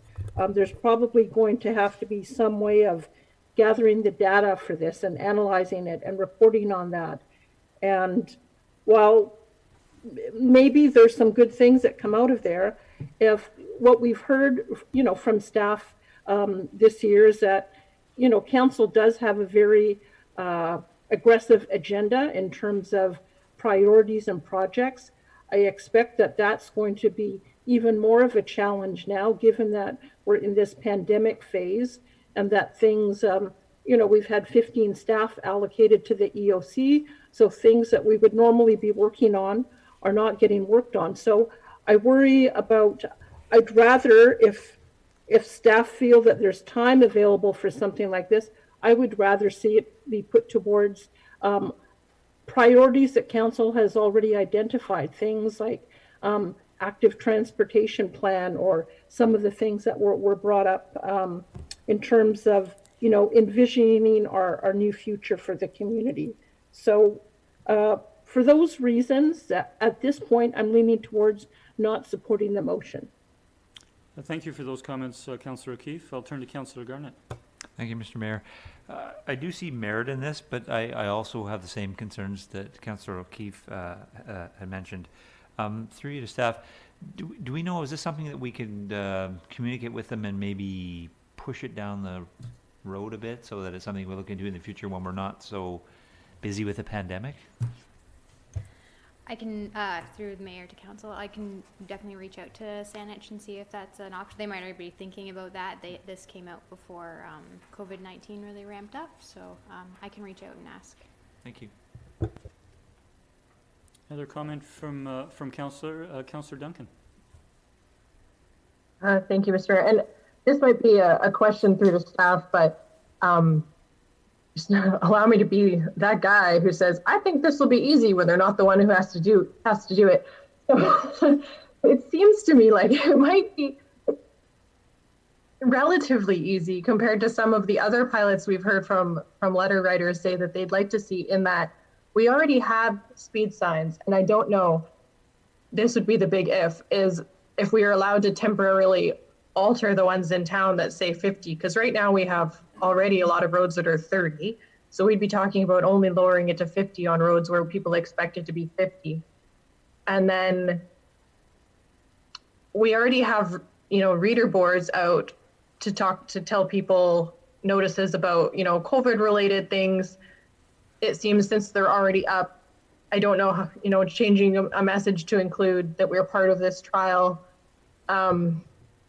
We have quite the messaging system set up, communication system related to COVID that, and, maybe some of the child pages that are talking about, safety and social distancing issues, that this can tie into those initiatives, as we've been kind of tying them into the ability to make streets safer for people. And I don't know if there's just maybe an easier way, like right now might actually counterintuitively be an easier way to implement this with existing staff time. So I guess to summarize my question through to staff is what any of I'm talking about possible in terms of using pre-existing signs or altering our signs? Is that allowed with Ministry of Transport? And secondly, whether our ability to communicate things out now would be as difficult as we envision it. Through the mayor to council. So the idea of this pilot project is to limit the amount of new signage required. So I definitely think we'd want to use existing, signs that we have, and we do have a mobile speed reader that we can use. And there are certain things that we have that we can use. The intent is to make this easy for municipalities, and that's part of the reason why we were thinking it would be a good idea to kind of tag along with District of Saanach's pilot project that they were proposing, because it should be much less staff time than it would be otherwise, and we think it would be a good idea to try it. As far as getting messaging out, I don't know when exactly this will roll out, or if it will be even approved by the ministry. So yeah, as far as rollout and using open lines of communication that are already open due to COVID, I'm not sure about the timing of that, or if it'll even happen. Does that answer your question? Yeah. Okay, thank you. Sorry, I had myself next, and then I'll turn to Councillor Rintoul, then to Councillor Fallett. Just a bit of context, which I'm sure Council knows some or perhaps all of it, is that with regards to residential speed limit control, in particular, in the Greater Victoria area, the City of Victoria and their District of Saanich have been requesting from the province for the better part of 2 years to reduce speed limits in residential areas. And the reason they were asking for a provincial decision on this was because of the size of their areas, and that it would reduce if the province made the decision. Then just as we don't see 50 kilometer per hour signs on every street, that is the speed limit unless otherwise posted, you could have new speed limits without signage in residential neighborhoods. The province on numerous occasions has denied that, so Saanich's approach was to go back and ask to do this pilot. And what it does is that the intent is actually to minimize the addition of new signage by going with the criteria that the speed limit would be lowered to 40K for roads that have a center line. And so, roads that don't have a center line. So that would be the majority of our residential, wouldn't include an arterial road such as Resthaven. And so the additional signage would be minimal, and thus it would be much easier to implement. That isn't to say there wouldn't be an education program made aware once, for the municipalities that participated in this pilot, but that was the intent behind Saanich approaching the province for this pilot project, and I'm in favor of it, because I don't think with Saanich having done the lion's share of the work with the province on this, I don't think there will be a lot of work for us because, you know, our lines are already on the road. It will already be indicated where it applies and where it doesn't apply by that criteria, and there'll be a minimum need for additional signage. I'll now turn to Councillor Rintoul, then Councillor Fallett. Thank you, Mr. Mayor. I was delighted to see this opportunity in our council package. I think we certainly have found over the term of this council that residential road safety is a common concern in the community. This is an opportunity, hopefully, to help address a public safety issue. And I'll note that the recommendation itself reads, report back to council before implementation. So I think if staff detect any concerns with respect to the timing or the implementation, as they get into some of these details, we'll hear about that, and we'll have the final opportunity to approve proceedings. So I'm happy to support the motion on the floor. Thank you. Thank you, Councillor. Councillor Fallett. Thank you, Mr. Mayor. I looked at this, and in relation to other things that have been on the agenda and letters that have come in, there's clearly a desire from our community as well to look at how we move around, and based on this report, at what speed we move around. So although I have some concerns of whether or not this is going to impact staff time and whatnot, I am in support of the project. I think it's a good idea, but I do have some hesitation of whether or not we're looking at staff time. Thank you. Thank you, Councillor Fallett, and I'll turn to Councillor O'Keefe and then put myself on the speaking list for a second time. Thanks. So yeah, so I still have concerns about deserting. Using staff resources, but one question I have, I don't know if staff can answer this or not, but it's one thing to put up signs, but I'm just wondering, how are they going to measure the effectiveness of that? So you don't really know whether you've putting up signs that say a less speed limit has any impact unless you're measuring that in some way. So does that mean that we're going to have staff having to move those machines around that measure the speed?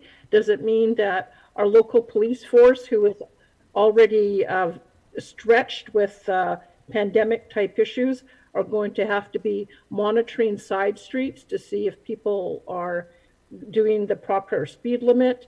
Like, how is this going to be measured in terms of whether it's a success or not? I don't know if we know that or not. So that question, I guess, through you, Mr. Mayor, to staff, if they have information on how that would be measured and what local resources would be required to support that. Through the mayor to council. So we do have the mobile speed reader, which tracks and records speed data, which we can move. We do that when we get requests for, or we get complaints about speeding in certain areas. So we can move that around and see how it works. And then at the end of last year, we also bought a portable tube style traffic counter, and that also allows us to see the speed of the traffic. So that's something that our engineering team is going to be rolling out. Regardless of this, they had planned to start rolling out this spring to get traffic data, more traffic data around town. And that'll help us with pavement condition assessments and things like that as well. So we can use data from that too. So that'll help us. Okay, well, I'm a lot more comfortable with that. Hearing that there was things that our engineering folks were going to do anyways that could be used to capture that data. That makes me a little bit more comfortable, perhaps, of supporting this. Thank you. Thank you, Councillor. And my comment is with regards to this is a traffic, this is a public safety, a traffic safety measure. The whole reason for Victoria and Saanich and other municipalities in the province advocating for this to the province was because it's been demonstrated clearly in the research that there is less severe accidents and less personal injury, or personal injury to a lesser degree with a lower speed limit in residential areas. And it actually is tied to the particular speeds and becomes even more significant at a speed of 30K. But in discussions with the province, 40K was determined. So I support this as a traffic safety measure, and I think the more municipalities that participate, the data that will come out on reduced injury or reduced accidents will either, will bear evidence one way or the other. And that I think it fits in, quite frankly, with, as we've said earlier this evening, when we see our better community in the future, I think that better community is going to see more pedestrian movement in our community versus vehicles.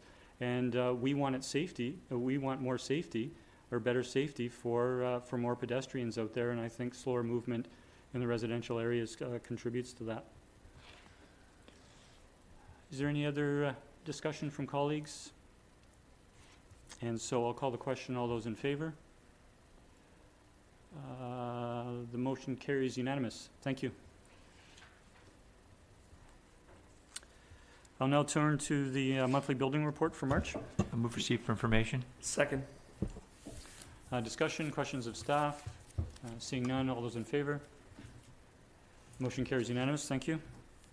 We'll now turn to item 14. One, the new item on our agenda. Councillor Fallett, you requested raising letters 16.3 and 16.5 from correspondence. Would you wish to speak to those first? Yes, thank you very much, Mr. Mayor.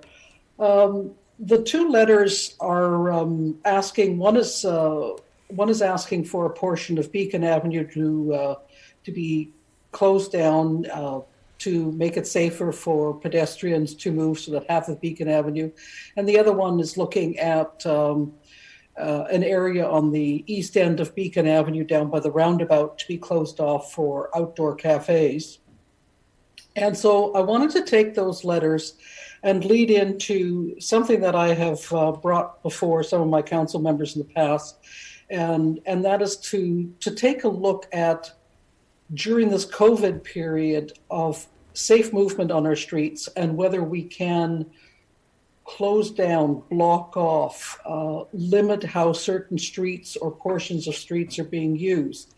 And we had two letter writers at the public participation who spoke about that. And we heard staff this evening talk about first of all, COVID, the impacts of COVID on our communities, on our social connections, and how we go about doing our daily business will continue to impact us quite likely for the foreseeable future, leading into a year's time. And I think this is an opportunity for us to take advantage of something that is already different and adapt to it. We unfortunately don't have an active transportation plan all mapped out that we could just sort of take that plan off the shelf and say, here's where we can apply it in today's during today's pandemic impact in our community. But I think it highlights the necessity that we do put together an active transportation plan, keep that on our radar. But it also says, right now, I think we need to address, are there ways that we can make our streets safer for our non-car moving residents and business people, our pedestrians? We call ourselves pedestrian-friendly Sydney. And I think we can expand on that, because we're not just talking about pedestrians, we're also talking about people who are using scooters, people on rollerblades and skateboards and cyclists. So there's a term that I've come across, which is called slow streets. And we've just passed looking at a pilot project to lower the speed limit. And I think this is something we need to look at. How can we make something happen right now during COVID? And I would open that up to the rest of my council colleagues for discussion and input from staff, perhaps. Is there something we can do now? Thank you. Okay, I'm going to turn to Ms. Verhagen, who's requested to comment. Thank you. Through the mayor to council, speaking to that and the idea of closing the streets down to vehicle traffic or reducing vehicle traffic to allow greater movement of pedestrians, that is something that we've identified as a possible action to undertake in our category on supporting local business. I think it fits in a number of categories: supporting businesses, improving community well-being, ensuring people are connected and have an opportunity to get outside with less risk of illness. But as we've seen tonight, just by council's comments and previously in a senior team conversation, there's a number of pros and cons to that. So the EOC team is looking at that as a possible option. And if we did want to propose some type of street closure, we would bring that forward to council for your consideration as well. Thank you, Ms. Verhagen.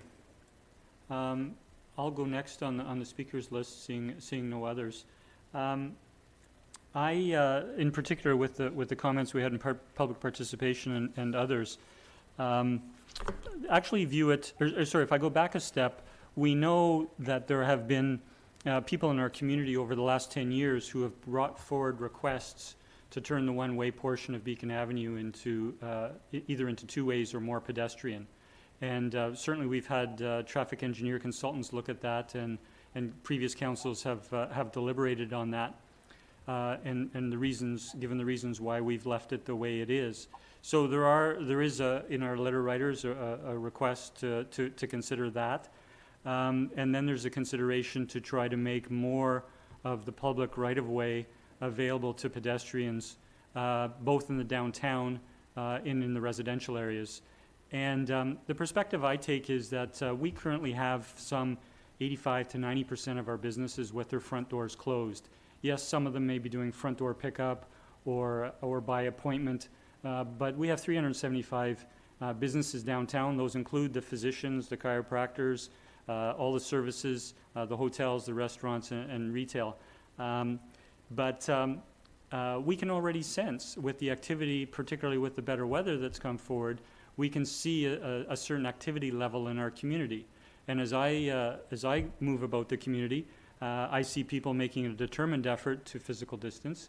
But you can see that if when more of those front doors open in businesses, there is going to be more people either walking or getting out of cars and walking to enter those businesses.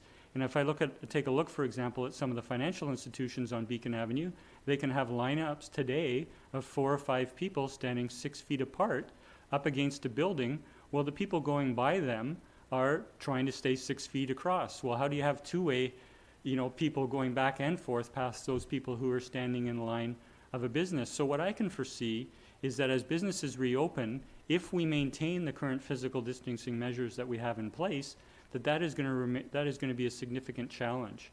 And so when I brought this forward to staff, as Ms. Verhagen has indicated this evening, they had already turned their minds to that and are considering what implications such as this might have either in the downtown or the residential. And I feel for the residents who've written us letters or that I see on the street, and one is in a scooter and one is not, and there's a row of parked vehicles, and there's a hedge immediately on the boulevard, and how do you maintain the social distancing? People are going out of their way to try to do that, but I think if we know, and we're pretty confident that these physical distancing measures are going to be in place for an extended period of time, that we consider these and will be important to actually help the safety and the physical distancing in the residential areas, but actually allow for an increase in traffic to commercial business in our downtown. Councillor O'Keefe. Thank you. I think this is a really interesting topic. For me, it's less clear to me. I just need more information about how this might work in sort of the residential streets. Like I'm familiar with the Melville sort of area where people are talking about, and thinking about my neighborhood as well. And there's a fair number of people that are out walking and bike riding, but there seems to be enough space so far. So I see less of an issue there, but I do get the issue of downtown, especially once, as the mayor says, stores open up. Councillor Fallot also said something that tweaked my interest about having more space for cafes. And so one of the things I've heard in different forums that I've been attending the last little while is about towns might have to revisit rules they have, say, for outdoor patios for cafes and restaurants. So when cafes and restaurants start to open and there needs to be physical distancing in place, they might want to expand out to a patio, and perhaps we have bylaws and rules about that sort of thing. So we might have to look at how we might provide more space. And if that means that maybe we have to cut a lane of parking off of Beacon to make more room for that sort of thing and for pedestrians. So I'm open to the idea. I'm be interested to hear what the EOC comes forward after further research on that. So thank you for the discussion. Thank you, Councillor O'Keefe. Councillor Duncan, you have the floor.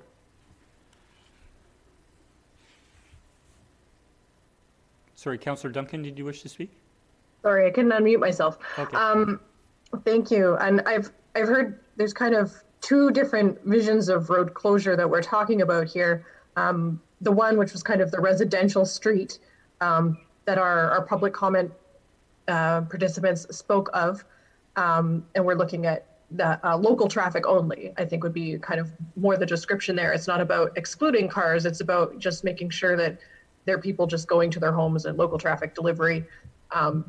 And then people are there. So it basically kind of extends that cul-de-sac feel throughout the residential neighborhood. The second is from the letter writers and of course all of the limitations that the mayor has described very aptly about Beacon and the commercial area and the benefit there, which is more of a full road closure / delivery times only. And I'm going to be I feel kind of want to be greedy about it and think about another way to think about this is, the arterial roads or not necessarily arterial roads, but I guess main transportation corridors that link residential areas to the downtown core. And at this point in time, it might not be as obvious due to COVID why that would be, a social distancing measure. Except for, I believe the letter writer John Blair mentioned, people having to go around the parked cars to give people room on the sidewalk. But there's another situation that sort of thing happens almost every year, which is whenever it snows here. And the sidewalks do not get plowed or they do not get shoveled, especially given our age demographic or people at work. There's huge sections of sidewalks that don't get cleared, and there are still people trying to get around, particularly people in mobility scooters or people who are really unstable and worried about walking on these partially plowed streets. That I feel this is something that this gives us an opportunity to look at whether there are particular streets that we can help people meet their social distancing travel needs that can be used as a template to be applied during these other situations where we have people going into the streets under an unsafe situation and kind of stack that function. So I understand that that's adding a whole third issue, but I just wanted to throw it out there as a consideration. Thank you, Councillor. I'll turn to Councillor Garnett. Thank you, Mr. Mayor. I guess one of the concerns that I have with pedestrian-only streets and then allowing certain vehicles in is that typically people will adopt a sense of confidence and not be looking for cars anymore, and which is what happens in crosswalks. People think they're safe. There's a barrier there that they can't get hit.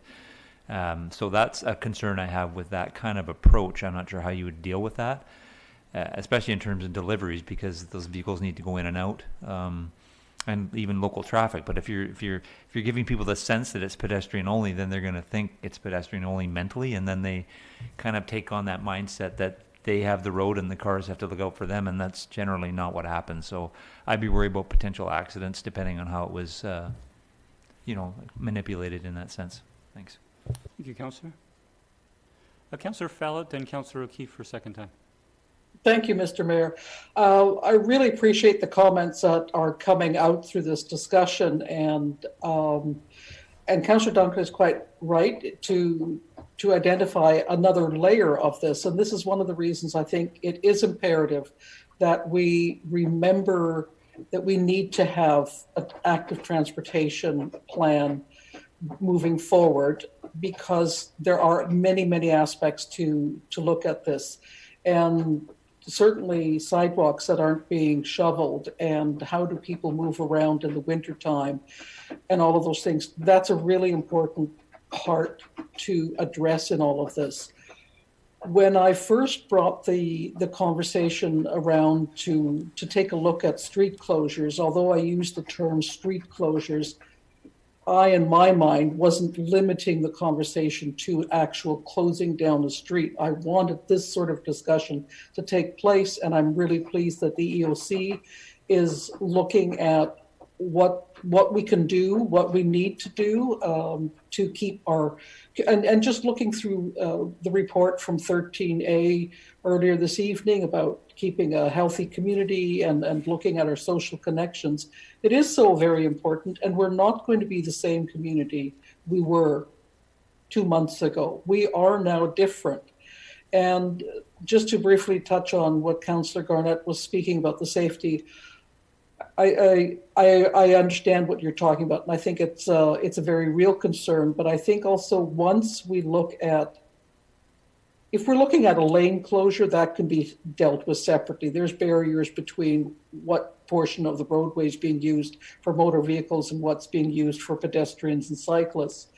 And if the road is actually going to be shared, then I think there are barricades, or not barricades, but some sort of a barrier at the beginning, the entrance to the street and the exit of the street, indicating that cars have to slow down, that there are pedestrians. So there are ways to mitigate it, but I think we're also running ahead of ourselves. I think for council to be open and accept the idea that we can look at how we move in our town or sections of our town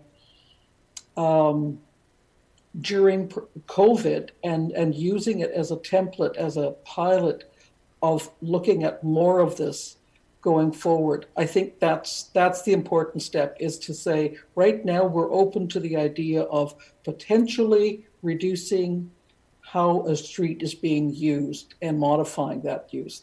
I think that's the more important part right now. Thank you. Thank you, Councillor Fallett. And Councillor O'Keefe, you wish to speak? Yeah, so just building again a bit more on Councillor Fallett's comment about active transportation plan. And I think we talked about it earlier in the context of recovery. We've talked about active transportation plan earlier this year. And I believe at the time that we talked about it earlier this year, it was noted that, we didn't have the resources at this time to apply for funding for active transportation plan through the province.